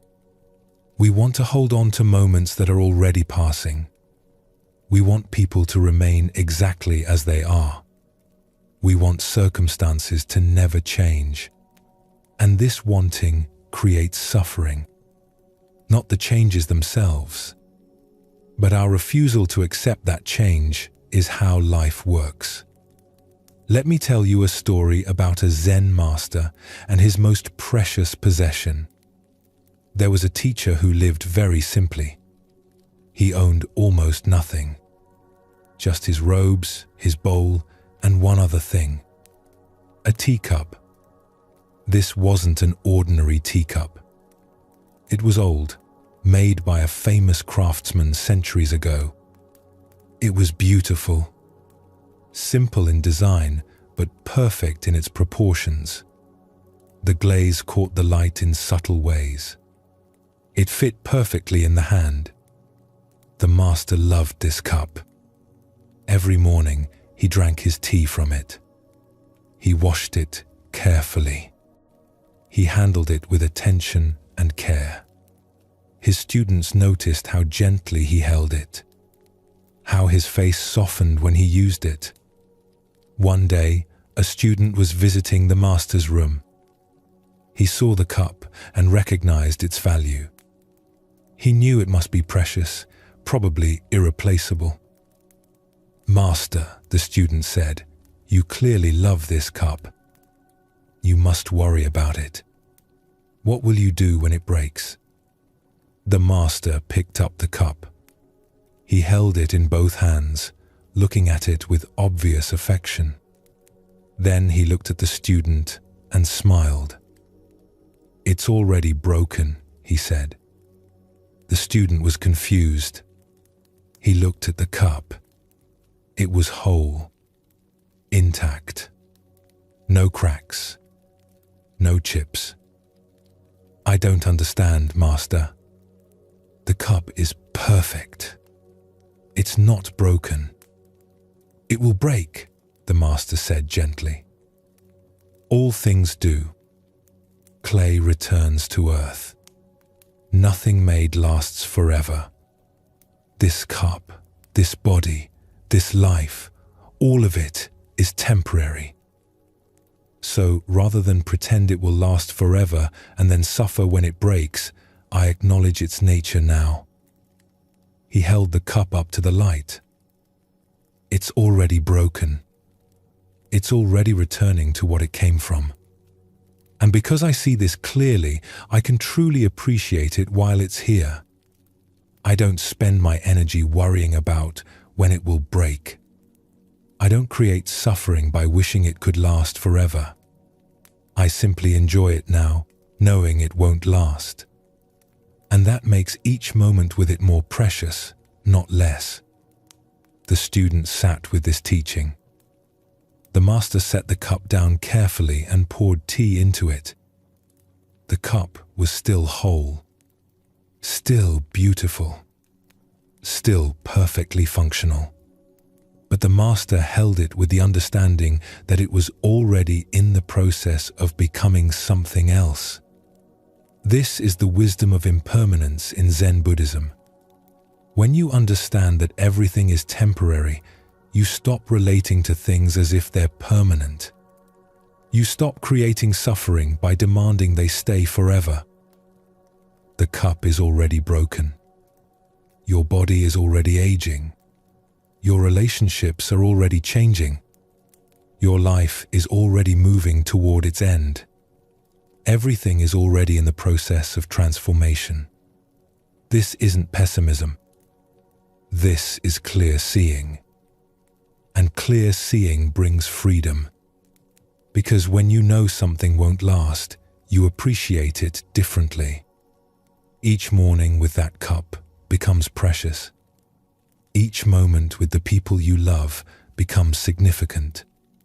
Each breath becomes remarkable because you recognize it won't go on forever.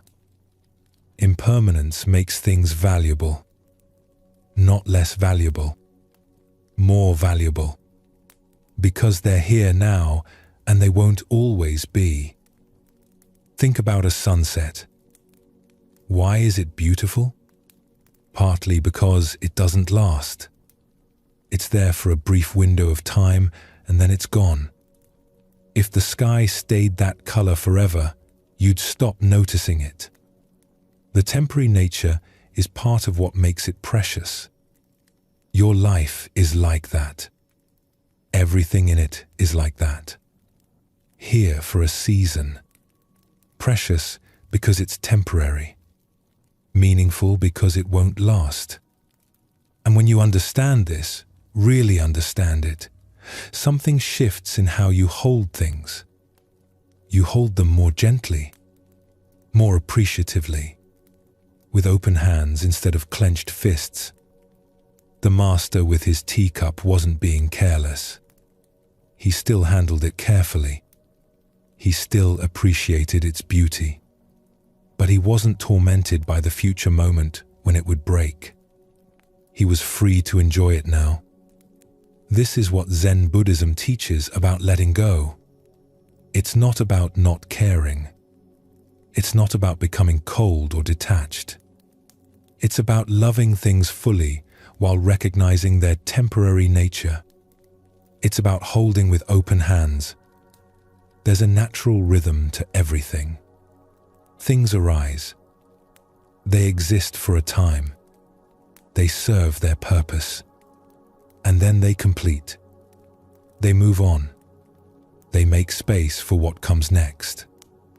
Watch the seasons change. Spring doesn't cling to its flowers. Summer doesn't try to prevent autumn. Autumn doesn't resist winter. Each season completes itself and gives way to the next. And this is what allows life to continue, If spring tried to hold on to every flower, if trees refused to let their leaves fall, everything would become stuck, stagnant, unable to renew itself. You need this too. You need things to complete. You need old forms to fall away so new ones can emerge. You need endings to make space for beginnings. But so often, we interpret endings as failure, as rejection, as something going wrong. We think if we were good enough, smart enough, lovable enough, things wouldn't end. Things would stay. But that's not how life works. Even the most beautiful things end, not because they failed, but because their season completed. Let me tell you another story. This one takes place in autumn. A young monk was walking through the monastery garden with his teacher. It was late in the season. The trees were losing their leaves. The ground was covered in gold and red and brown. The young monk looked sad. "It's dying," he said, gesturing to the trees. "Everything is dying. It makes me feel empty." The teacher stopped walking. He picked up a leaf that had just fallen. It was still bright red, still beautiful. He held it up. "Is this dying?" he asked. "Yes," the monk said. "It fell from the tree. It will decay. It will return to earth. It's dying." "And is that sad?" The young monk thought about this. "I suppose it is." The leaf was alive on the tree, green in spring. Now it's dead. The teacher smiled. "The leaf isn't dying. It's completing. It did what leaves do. It grew in spring. It helped the tree all summer, making food from sunlight. It changed color in autumn, showing beauty before letting go. And now it falls. It returns to the earth where it will feed the soil. Next spring, that soil will nourish new leaves. The leaf isn't dying. It's participating in life, doing what leaves do." He let the leaf fall from his hand. It drifted down to join the others on the ground. If the leaf tried to hold on, the teacher continued, if it refused to fall, it would become dry and brittle on the branch. It would block light from new growth. It would prevent the tree from resting in winter. The letting go isn't death. It's part of life. It's necessary. It's what allows renewal. The monk watched the leaves falling, but now he saw them differently. They weren't dying. They were completing their purpose. They were participating in something larger than their individual existence. They were making space for what comes next. "Everything has its season," the teacher said. People, relationships, jobs, versions of yourself, they come. They serve their purpose. They complete. And if you hold them lightly, if you let them complete when their season is done, you're not losing them. You're honoring the natural rhythm of life. You're making space for renewal. The young monk stood there as more leaves fell around them. The garden wasn't dying. It was resting, preparing, composting the old to feed the new. This teaching goes deep when you let it, because you've probably been taught the opposite. You've been taught that endings are failures, that if something ends, someone must be at fault. That letting go means you didn't care enough. But Zen shows you differently. Endings aren't failures. They're completions. And letting go isn't abandonment. It's wisdom. It's recognizing when something has served its purpose and releasing it with gratitude rather than clinging to it with desperation. Think about the relationships in your life that have ended. Maybe some of them were painful. Maybe you felt rejected or hurt.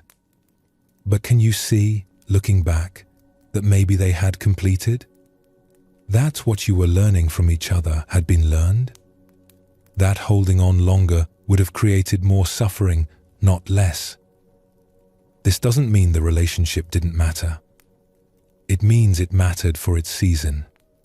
And when that season ended, holding on became painful for both of you. Or think about versions of yourself that you're still clinging to. Who you were 5 years ago, 10 years ago. The person you were before something changed you. You might be grieving that version of yourself, wishing you could go back, trying to hold on to who you were. But that version of you completed its season. It served its purpose. It brought you to where you are now. And if you keep trying to be that person, you're like a leaf refusing to fall. You're preventing your own renewal. You're blocking the light from new growth. Everything that enters your life comes for a reason. To teach you something. To help you grow in some way. To be part of your journey for a time. And when that purpose is complete, the form changes. The relationship ends. The job ends. The version of you ends. Not because it failed, because it succeeded. It did what it came to do. Let me share one more story. This one is about a student who learned this lesson in an unexpected way. There was a monk who had a profound experience during meditation. He saw clearly, for just a moment, the nature of reality. Everything fell into place. He felt complete peace, complete understanding. It was the most significant moment of his life. Afterward, he was overjoyed. He had done it. He had achieved what he'd been seeking. He had reached enlightenment. He went to his master, bowing low. "Master," he said, "I've had a breakthrough. I understand now.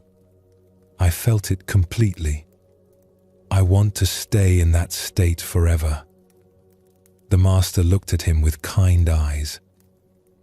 "And where is that state now?" The student paused. "It's gone, but I experienced it. I know I can get back to it. I just need to recreate the conditions. I'll meditate longer. I'll try harder. I'll get back to that place." The master picked up a cup of water. He held it up. "If I pour this water into your cupped hands," he said, "can you hold it?" For a moment, the student said, "And if you try to hold it tighter, to keep it from escaping, what happens?" The student understood. "It leaks out faster." "Your enlightenment experience," the master said gently, "is like water. It came.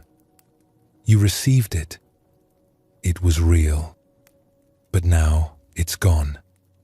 And if you spend your life trying to recreate it, trying to hold on to it, trying to get back to it, you'll miss what's here now. You'll miss the teaching of this moment because you're grasping at the teaching of that moment." "But it was so clear," the student said. "So peaceful. I want that clarity. That peace." "The clarity came," the master said, "because in that moment you let go of wanting anything. You were simply present. But now you're grasping again. You're clinging to the memory of letting go. And clinging to anything, even to a moment of freedom, creates suffering." The master set down the cup. The experience served its purpose. It showed you what's possible. It opened something in you. But now it's complete. Let it go. Don't try to hold water in your fist. Receive each moment freshly. Let each experience arise, serve its purpose, and pass. This is the practice. Not holding on to peak experiences, but being fully present with whatever is here now. The student sat with this teaching.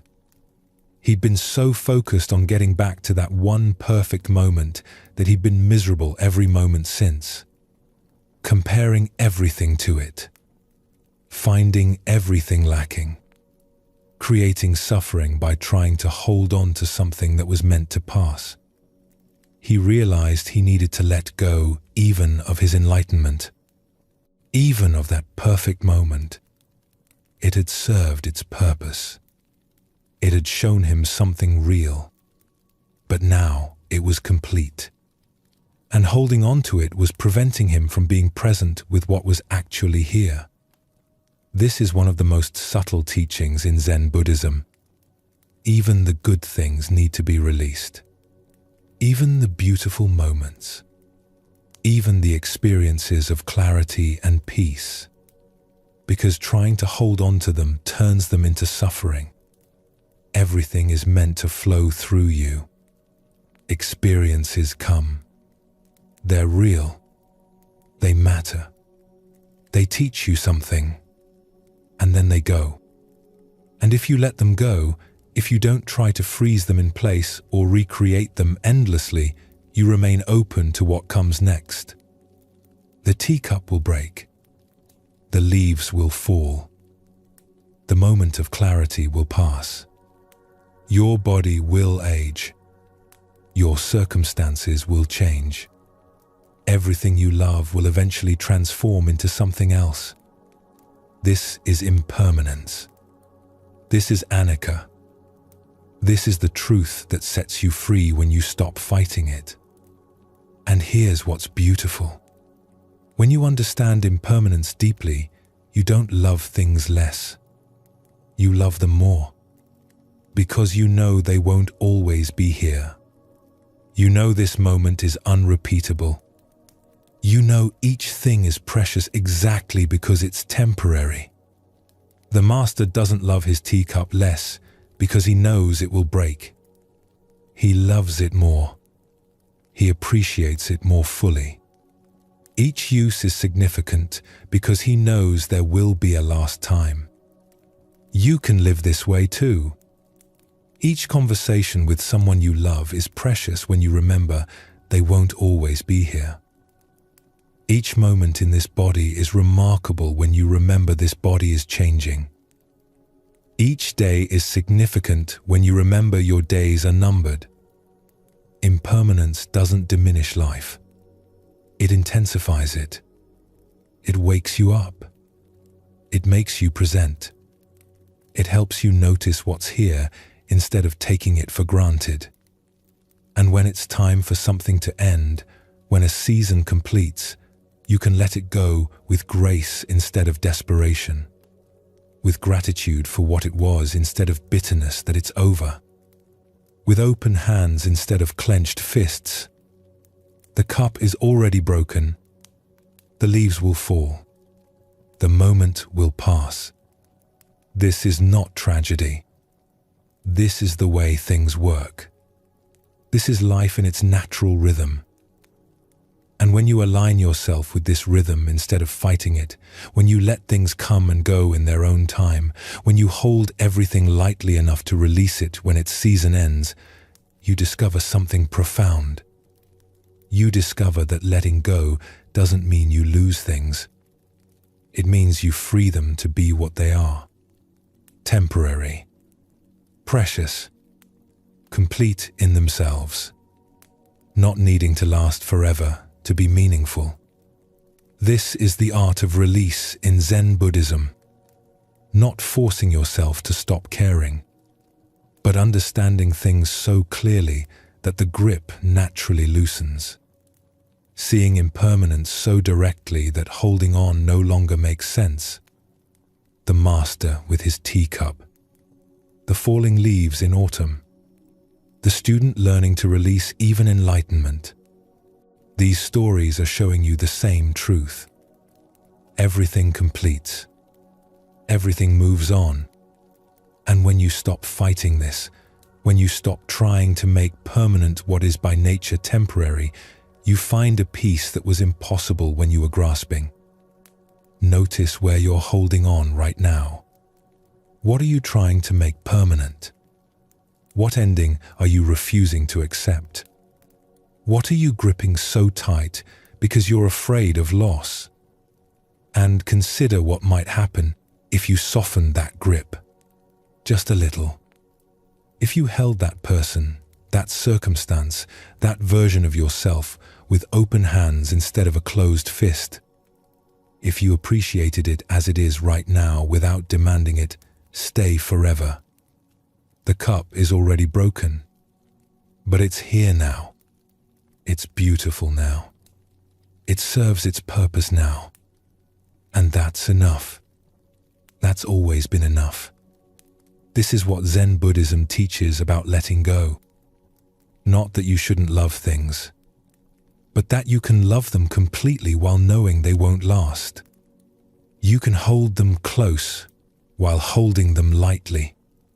You can appreciate their presence while accepting their eventual absence. This is freedom. This is wisdom. This is the art of release.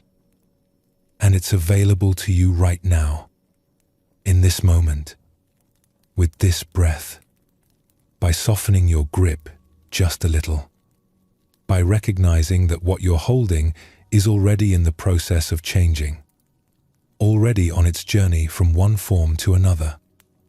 You don't have to let go of everything at once.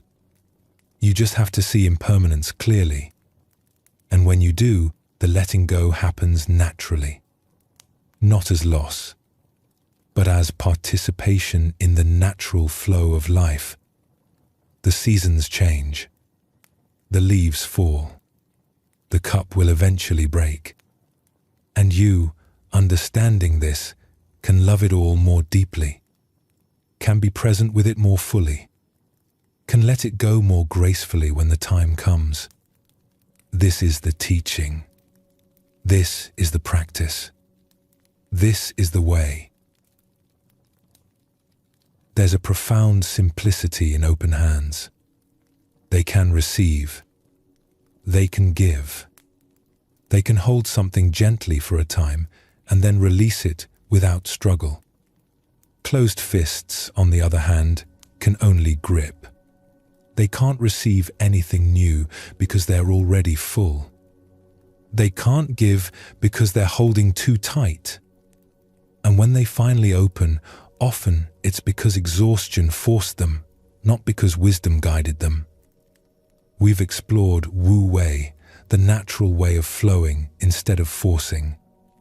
We've looked at the weight we carry and how to set it down. We've discovered the wisdom of not knowing, of beginner's mind. We've understood impermanence and the art of release. All of these teachings in Zen Buddhism point to the same truth. Life works better when you hold it with open hands, when you're present with what is instead of clinging to what was or grasping for what might be. This isn't a distant goal. This isn't something you achieve after years of meditation.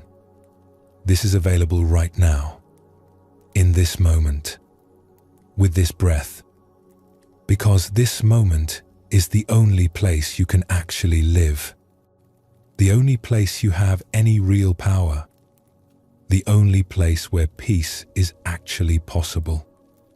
The past exists only in memory. Memory is important. It teaches you things. It shapes who you are. But the past isn't happening anymore. It's not where you live. And when you spend your present moment lost in the past, replaying old conversations, reliving old pain, you're choosing memory over reality. You're choosing what was over what is. The future exists only lie in imagination. Imagination is valuable. It helps you plan. It opens possibilities. But the future isn't real yet. It hasn't arrived. It may not arrive the way you imagine it.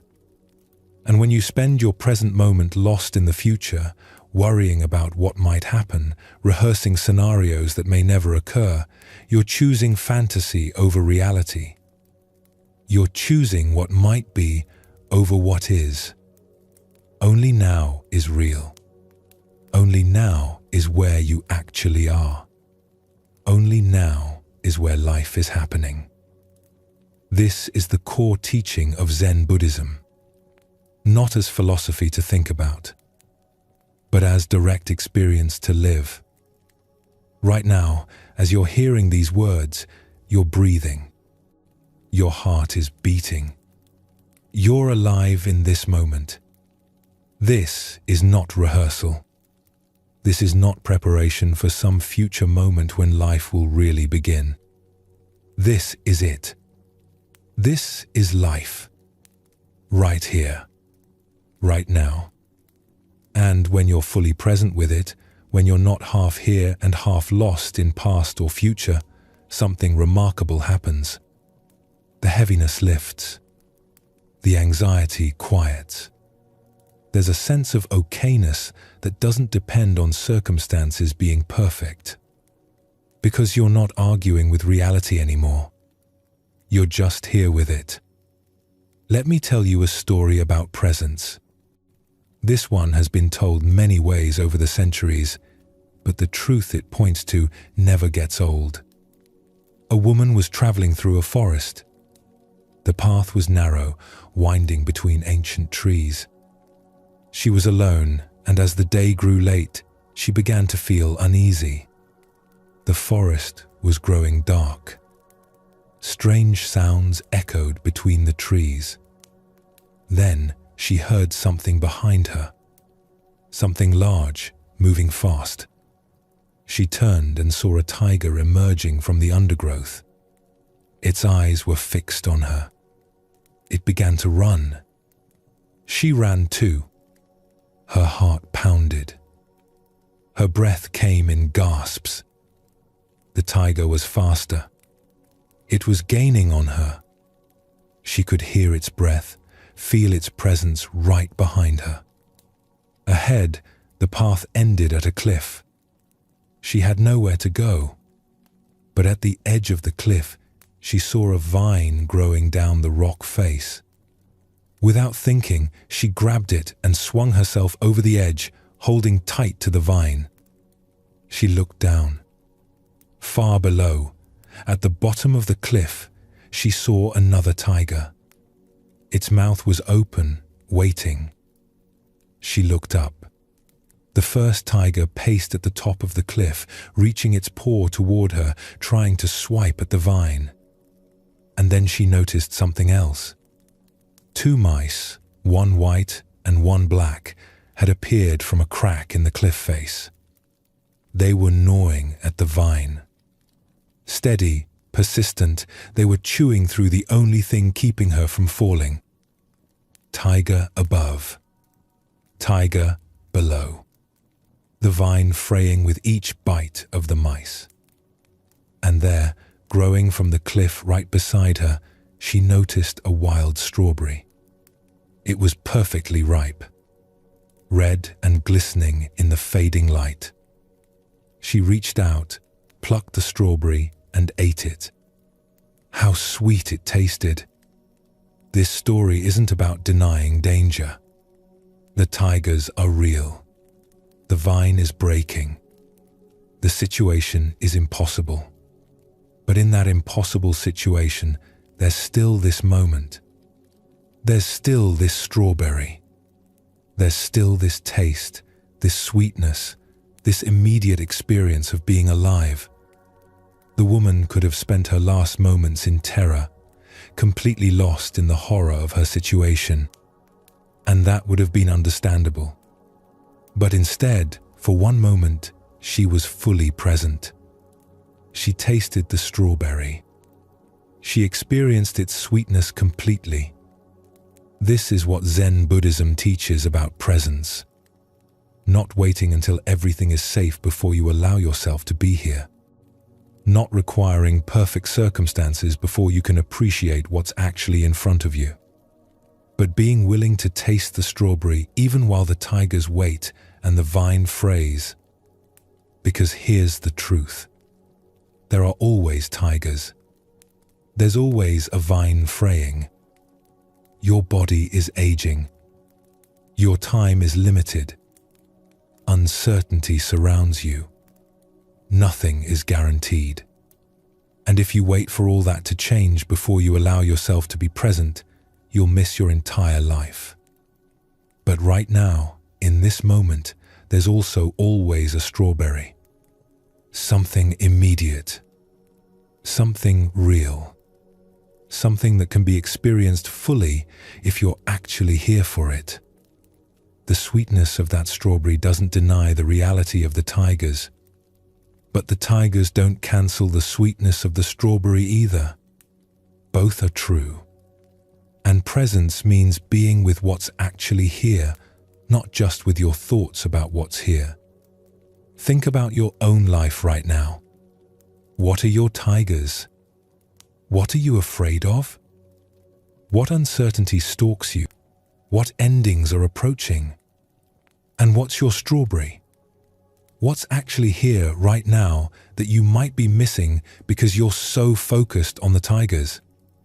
What immediate experience is available to you in this moment if you're present enough to receive it? The breath moving in and out of your body. The sensation of being alive. The fact that in this exact moment, you're okay. You're here. You're breathing. This isn't denial. This isn't pretending the difficult things aren't real. This is presence. This is being with what is, instead of being lost in thoughts about what is. There's a difference. A huge difference. Your mind is almost always somewhere else. Replaying yesterday, rehearsing tomorrow, analyzing, comparing, judging, planning, worrying. It's doing everything except being here. And this isn't wrong. The mind is doing what minds do. But you don't have to believe every thought. You don't have to follow the mind every time it wanders into past or future. You can notice when it's happened and gently bring yourself back to now. This is what the Zen masters call zazen. Just sitting. Just being present. Not trying to achieve anything. Not trying to become anything. Just here. Just this. Just now. And you don't need a meditation cushion for this. You can do it right now. Feel your body where it is. Notice the sensation of breathing. Hear the sounds around you. See what's in front of you. This is presence. This is being here. Simple. Direct. Immediate. Let me share another story. This one about a monk who learned presence through the most ordinary action. In a monastery, there was a young monk who was eager to learn. He studied texts. He sat in meditation. He listened to Dharma talks. But he felt frustrated. He couldn't grasp what everyone was pointing to. He felt like he was missing something essential. One day, he was assigned to help clean the grounds. His job was to sweep the stone paths that wound through the monastery gardens. He found this frustrating too. He wanted to be meditating, studying, doing something spiritual. Sweeping felt like a waste of time. An old monk worked alongside him, also sweeping. The young monk swept quickly, impatiently, wanting to finish so he could get back to his real practice. But the old monk swept slowly, carefully, with complete attention to each stroke of the broom. The young monk watched him. The old monk's face was peaceful. His movements were smooth, rhythmic, unhurried. He seemed completely absorbed in the simple act of sweeping. Finally, the young monk couldn't contain his curiosity. "Elder," he said, "you sweep as if it's the most important thing in the world. But it's just cleaning. How can you give it such attention?" The old monk paused. He leaned on his broom and looked at the young monk with kind eyes. "When I sweep," he said, "I just sweep. My mind doesn't wander to what I'll do next or what I did before. I'm not thinking about meditation or enlightenment or anything else. I'm just here, sweeping this path, feeling the broom in my hands, seeing the leaves move, hearing the sound of the bristles on stone." He resumed sweeping, and his movements were like a meditation in themselves. "Each stroke is complete," he continued. "I'm not sweeping to finish. I'm not sweeping to get to something else. I'm sweeping because this is what's here to do. And when I'm fully present with it, there's a perfection in it. Not because I'm doing it perfectly, but because it's perfectly itself. Just sweeping. Just this." The young monk tried it. He slowed down. He paid attention to the broom in his hands. The weight of it. The texture of the handle. The sound it made on the stones. The visual pattern of the leaves gathering and moving. And something shifted. The resistance fell away. The impatience quieted. There was just this. Just sweeping. And in that simple presence, he touched what he'd been seeking through all his complicated searching.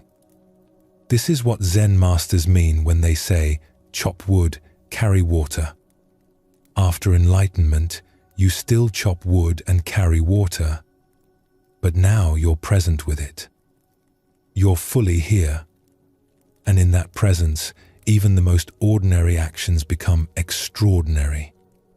Not because they've changed, because you have. You've stopped treating the present moment as something to get through so you can reach the next moment. You've stopped living for some future state where you'll finally be allowed to rest. You're resting now, being now, living now. When you wash dishes, wash dishes. When you walk, walk. When you eat, eat. Not half here and half thinking about something else. Fully here. Completely present with what is. This isn't complicated. But it's not easy either. Because the mind has a lifetime of habit pulling it away from now. Pulling it into memory. Pulling it into imagination. Pulling it into judgment and analysis and planning. Notice this. That's the first step. Just notice when the mind has wandered. When you're physically here but mentally somewhere else. When you're eating but not tasting. Walking but not feeling. Talking to someone but not really listening because you're planning what you'll say next. This noticing isn't judgment. It's awareness. And awareness is what makes choice possible. Once you notice you've wandered, you can return. Feel your feet on the ground. Notice your breath. Look at what's actually in front of you. Listen to the sounds that are actually here. This is returning. This is coming back to now. And you'll wander again. That's guaranteed. The practice isn't to never wander. The practice is to notice when you have and gently return. Again and again. Thousands of times a day if necessary. This is meditation. Not just sitting on a cushion, though that helps. but living with presence, coming back to now over and over. There's a story about a famous calligrapher named Ikkyu. He was a Zen master in Japan, known for his insight and his unconventional ways. A wealthy student came to him seeking wisdom. The student wanted something profound to take home, something to hang on his wall, something that would remind him of the deepest truths. "Master Ikkyu," the student said, bowing low, "would you write something for me? Some words of ultimate wisdom that I can contemplate?" Ikkyu took out his brush and ink. He thought for a moment, then wrote on a large piece of paper. When he was done, he handed it to the student. The student looked at what was written. Just one word, repeated 3 times. Attention. Attention. Attention. The student was disappointed. He'd hoped for something more profound, something more complex. This seemed too simple. "Is this all?" he asked. "Just attention?" Ikkyu smiled. "You asked for ultimate wisdom. That's it. Pay attention. That's the whole teaching. That's the entire path. Pay attention to this moment, to what you're doing, to what's here, to what's actually happening instead of what you're thinking about what's happening." The student looked at the paper again, 3 times. Attention. Attention. Attention. "But what does attention mean?" he asked. "Attention means attention," Ikkyu said simply. "This teaching cuts through everything. All the complicated philosophy, all the elaborate practices, all the seeking and striving. It comes down to this. Pay attention. Be here. Notice what's actually happening. When you're truly paying attention, you're present. When you're present, you're not creating extra suffering through resistance or grasping. When you're not creating extra suffering, you're at peace. Not because your circumstances are perfect, but because you're here with them instead of fighting them. You're tasting the strawberry instead of being lost in fear of the tigers. Attention. Attention. Attention. To your breath right now. To the sensation of being alive. To the person you're with. To the task at hand. To this moment exactly as it is. This is living with open hands in Zen Buddhism. Not gripping the past. Not grasping at the future. Just here. Just now. Just this. Receiving what comes. Releasing what goes. Present with what is. And in that presence, you discover something.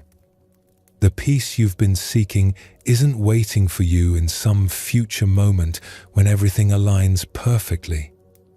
It's here. It's always been here.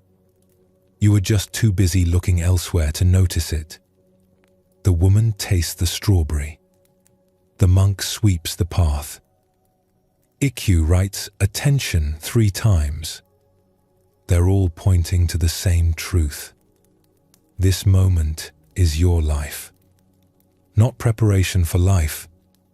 Not a stepping stone to some better moment. This. Now.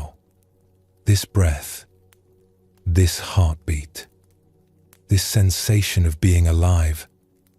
And when you're truly here for it, when you're not halfway somewhere else, you find that this moment is enough. It always has been. You just kept missing it by looking for something else. So, notice where you are right now. Not where your mind is. Where you actually are. Feel your body. Notice your breathing. Look at what's in front of you. This is it. This is life. This is where peace lives. Not in perfect circumstances, not in achieving every goal, not in figuring everything out. Right here, right now, in this ordinary, precious, unrepeatable moment. The tigers are there. The vine is fraying. Impermanence is real. Change is constant. Nothing lasts forever. And the strawberry is sweet. This breath is here. You're alive right now. This moment is real. Both are true. And presence means being with what's actually here, not lost in thoughts about it. This is the teaching. This is the practice. This is the way of Zen Buddhism. Open hands, open heart, open to this moment exactly as it is, not waiting for permission, not waiting for perfect conditions, not waiting for some future moment when you'll finally be ready. Just here, just now, just this. Attention, attention, attention. The strawberry is in front of you. Will you taste it? Will you be here for it? Or will you miss it, lost in thoughts about the tigers? This is your choice. Moment by moment, breath by breath. The teachings we've explored all lead here, to this moment, to this presence, to this willingness to be with what is instead of fighting for what should be. Wu Wei, the natural way, flows through presence. You can't force the present moment. You can only be with it. The weight you carry falls away when you're truly here, because that weight exists in time, in memory, in imagination, but not in now. The wisdom of not knowing rests here. In this moment, you don't need to know everything. You just need to be present with what is. The art of release happens here. You can only let go in this moment. Not yesterday. Not tomorrow. Now. And living with open hands means living in the present. Receiving this moment. Releasing the last moment. Not clinging to either. This is where everything we've explored comes together. In the simple, profound practice of being here. Not perfectly. Not forever. Just for this one breath. And then the next. And then the next. The monastery bells ring. The path waits to be swept. The strawberry grows on the cliff. The tea needs to be made. The dishes need to be washed. And you're here to do it. Fully.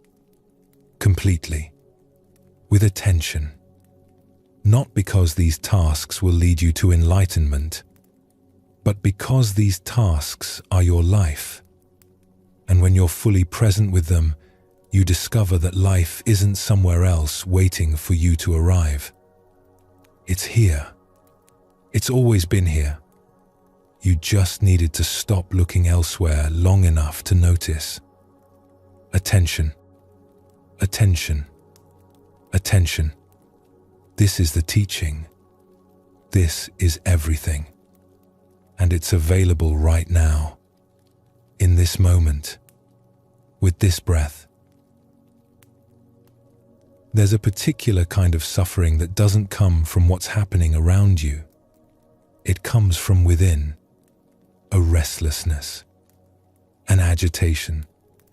A sense that you should be somewhere else, doing something else, being someone else. It lives in your chest as a low hum of anxiety. It shows up in your thoughts as endless questions with no answers. It manifests in your body as an inability to settle, to rest, to simply be still. In Zen Buddhism, they have a word for this: dukkha, often translated as suffering, but more accurately understood as a deep unsatisfactoriness, a persistent sense that something isn't quite right. And here's what the teaching wants you to understand. This restlessness isn't evidence that something is wrong with you. It's not a personal failing. It's the mind doing what unobserved minds do, creating urgency where none exists, spinning stories about danger that isn't present, treating the natural unfolding of life as if it were a threat. Your mind is ancient. It evolved to keep you safe by constantly scanning for danger. In a world where survival meant outrunning predators, this was useful. The anxious humans survived. The relaxed ones became lunch. But now, that same mechanism takes the peaceful moments of your life and fills them with alarm. It takes natural pauses and labels them as wrong. It takes stillness and interprets it as danger. The mind whispers, if nothing is happening, something must be wrong. But that's not truth. That's an alarm system that doesn't know the difference between actual danger and the quiet groundwork that precedes every meaningful change. Think about the last time you felt truly at peace. Not just the absence of problems, but genuine peace.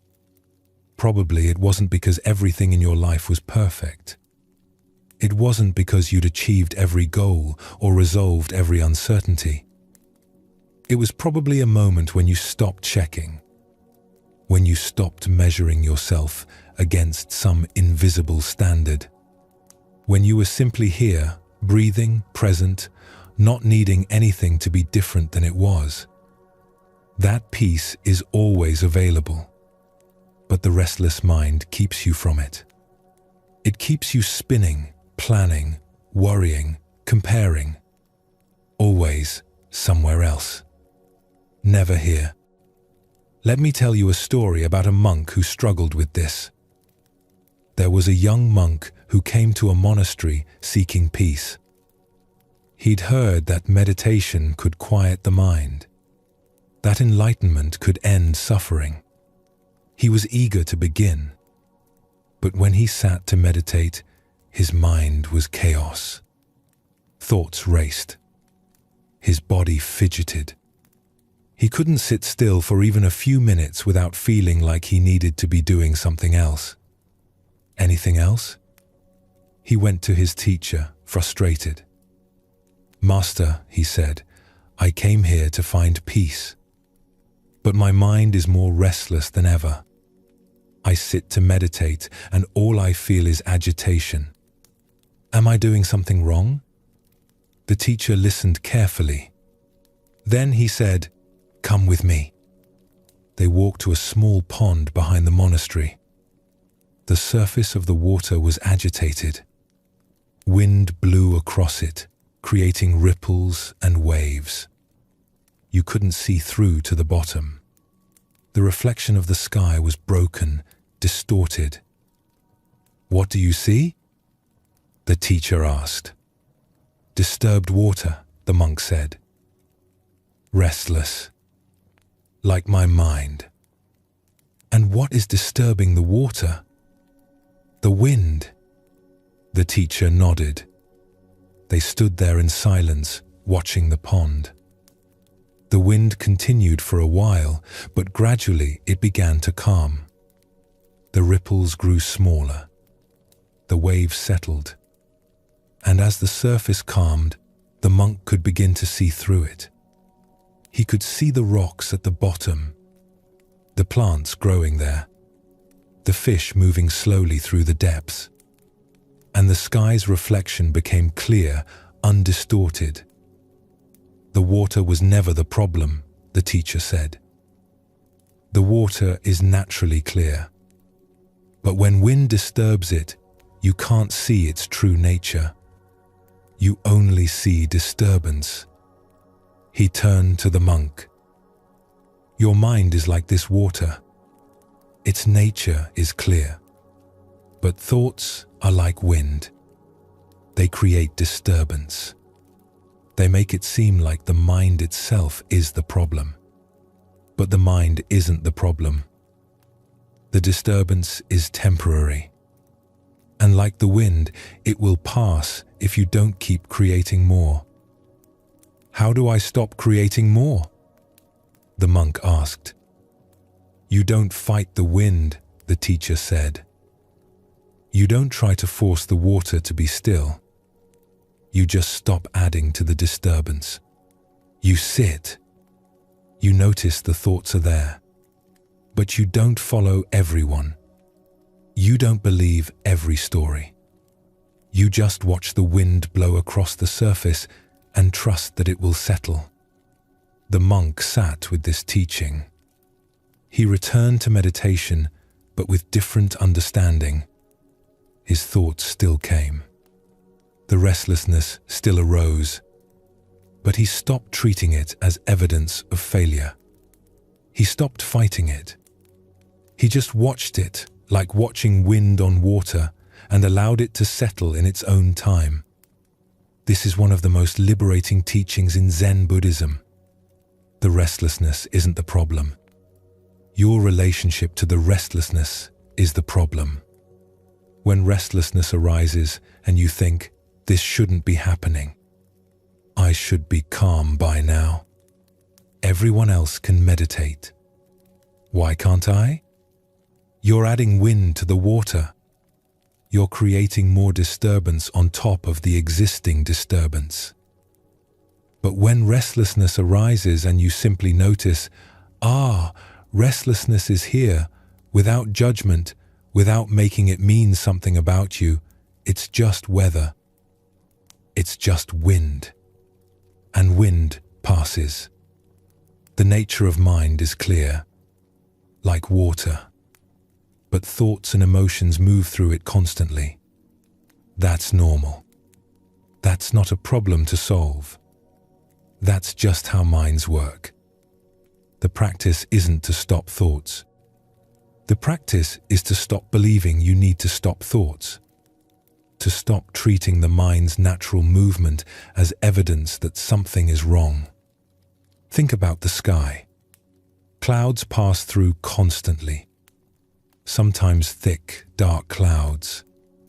Sometimes light, wispy ones. But the sky doesn't identify with the clouds. It doesn't say, I am cloudy, and panic about it. Clouds come. Clouds go. The sky remains, spacious and open, allowing it all.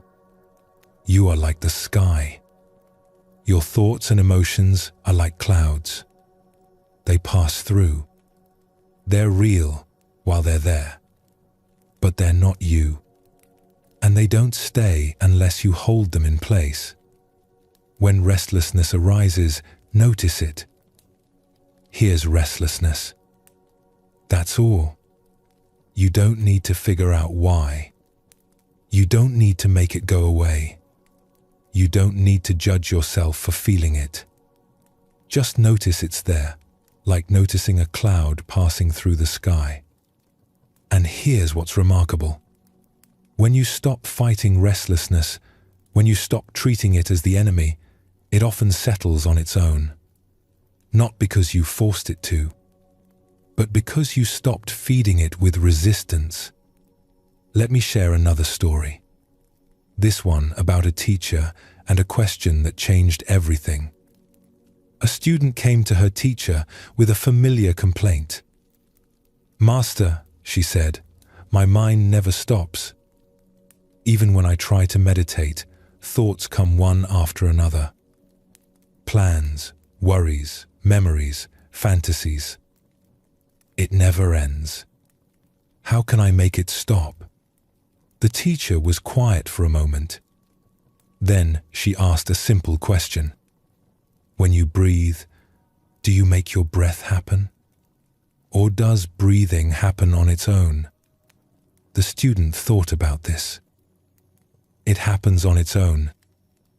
I don't have to think about it. And yet, you can also control your breath if you choose to. You can breathe faster or slower, deeper or shallower. Yes? Yes. So breathing is both automatic and controllable, both effortless and something you can influence. The student nodded, unsure where this was going. Your mind is the same, the teacher said. Thoughts arise automatically. You don't make them happen. They just appear, like breath appears. But you can also influence them. You can choose which thoughts to follow and which to let pass. The mistake you're making, the teacher continued, is trying to control something that's meant to be automatic. You're trying to stop thoughts from arising. But that's like trying to stop breathing. Thoughts will arise as long as you're alive. That's what minds do. So what do I do? The student asked. Stop trying to control what arises, the teacher said. Just notice what arises. A thought appears. You notice it. You don't follow it into its story. You just see, there's a thought about tomorrow. And then you return to your breath. Another thought appears. There's a memory. And you return to your breath. You're not trying to stop the thoughts. You're just choosing not to follow everyone. Like standing by a river, watching leaves float by. You don't have to grab every leaf. You just watch them pass. The student tried this. Thoughts still came. But she stopped treating their arrival as failure. She stopped believing she needed to grab each one. She just watched them float by. And gradually, space opened up between thoughts. Moments of quiet. Moments of rest. Not because she'd mastered her mind, but because she'd stopped fighting it. This teaching changes everything when you really understand it. The goal isn't to have no thoughts. The goal isn't to achieve some permanent state of calm where nothing disturbs you. That's not possible. That's not even desirable. The goal is to have a different relationship with your thoughts and emotions. To stop identifying with every passing cloud. To recognize that you are the sky, spacious and vast, and all this weather moves through you without defining you. When anxiety arises, you don't have to become an anxious person. It's just anxiety passing through. When restlessness arises, you don't have to let it drive your actions. It's just restlessness passing through. When thoughts race, you don't have to race with them. They're just thoughts, doing what thoughts do. This is the freedom Zen Buddhism offers. Not freedom from thoughts and emotions. Freedom from being enslaved by them. Freedom to notice them without being controlled by them. But there's something else happening with restlessness. Something deeper than just the mind's natural movement. Often, restlessness is covering something else. Something you don't want to feel, something you're trying to outrun. Stillness can be uncomfortable, because in stillness, what you've been avoiding catches up with you. The grief you haven't processed, the fear you haven't acknowledged, the pain you've been too busy to feel. So the mind creates restlessness. It keeps you moving, planning, doing, thinking. Anything to avoid stopping. Anything to avoid the stillness where uncomfortable things might surface. The sky is never disturbed by clouds. The water's nature is always clear, even when wind creates ripples. and your true nature is always at peace, even when thoughts and emotions move through. This is what Zen Buddhism invites you to discover. Not by achieving some special state, but by seeing clearly what's already true. You are not the restlessness. You are the space in which restlessness appears. And when you rest in that understanding, the restlessness may still come and go. But it no longer defines you. It no longer controls you. It's just weather, passing through, while you remain, like the sky, spacious and still and free. There's a kind of pain that every human being will experience. The pain of loss, of saying goodbye to someone or something you love, of watching what matters slip away despite everything you do to hold on. This pain is universal. It crosses all boundaries. It doesn't care about your wisdom or your preparation. It arrives when it arrives, and it changes you. In Zen Buddhism, there's a recognition that loss is not optional. If you love, you will lose. If you attach yourself to anything in this impermanent world, you will eventually have to let it go. This isn't pessimism. This is just seeing clearly how things work. But here's what makes Zen different from despair. The teaching doesn't ask you to stop loving to avoid loss. It asks you to love fully while understanding that loss is part of the deal. To open your heart completely while knowing it will break. To attach yourself to people and places and experiences while recognizing their temporary nature. This takes a kind of courage that most people don't realize they have until they need it. The pain of loss is real. Zen Buddhism doesn't minimize it. Doesn't try to explain it away with philosophy. The grief is legitimate. The heartbreak is genuine. When something precious ends, when someone beloved dies, the pain is not a mistake. It's the price of having loved. But there's a difference between pain and suffering. Pain is what happens when you lose something. It's natural. It's clean. It moves through you like a wave. Suffering is what happens when you refuse the pain.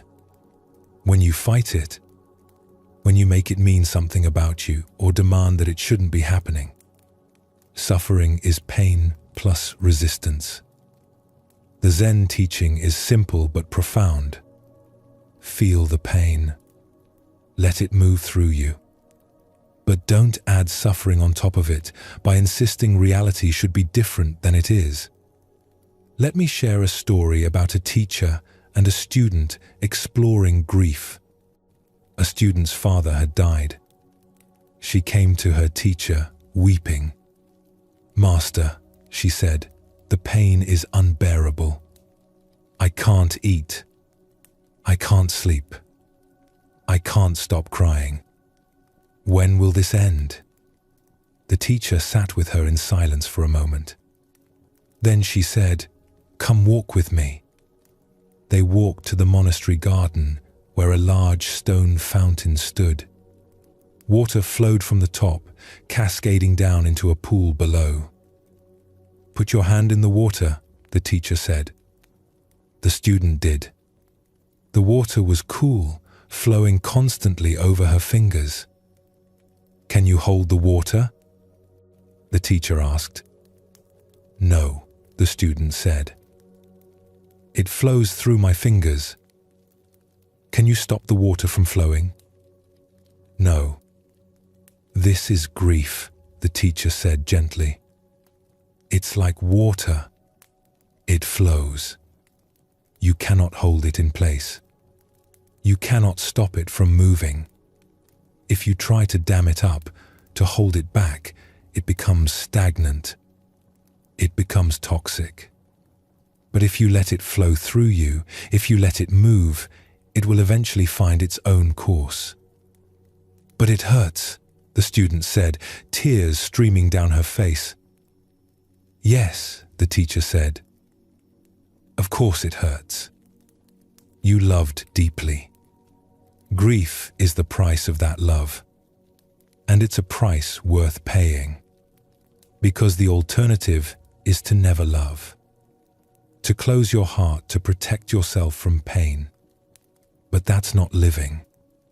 That's already being dead." She placed her hand over the student's heart. "Let the grief move. Don't fight it. Don't try to hold it. Don't make it wrong. Just let it flow through you like water through your fingers. It will change. It won't stay this acute forever. But it needs to move. And the only way to let it move is to feel it."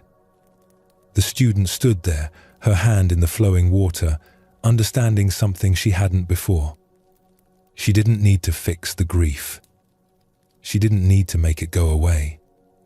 She just needed to let it be what it was, a natural response to loss, a testament to love. This teaching is profound in its simplicity. Grief is not a problem to solve. It's an experience to move through, and the only way through is to stop fighting it. When you lose someone, there's often pressure to move on, to get over it, to return to normal. But grief doesn't work that way. You don't get over it. You integrate it. It becomes part of who you are. The person you were before the loss no longer exists. Loss changes you. And trying to return to who you were before is like trying to put water back in the fountain after it's flowed away. It can't be done. Instead, you become someone new. Someone who has known this loss. Someone who carries this grief. And that's not wrong. That's transformation. Painful transformation, but transformation nonetheless. In Zen Buddhism, they speak of karuna, compassion. Not just for others, but for yourself. For the pain you're in. For the grief you're carrying.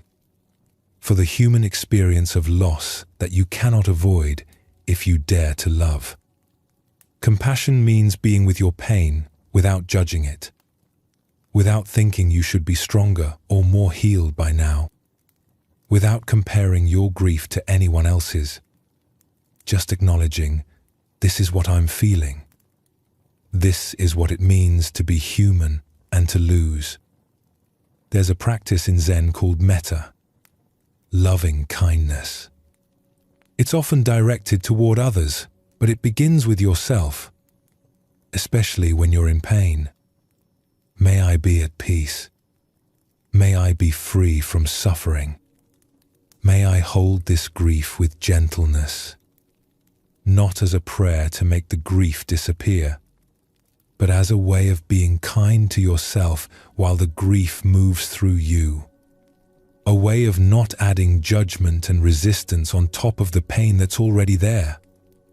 When you're grieving, you might notice a tendency to push the pain away, to distract yourself, to stay busy, to numb it with anything available.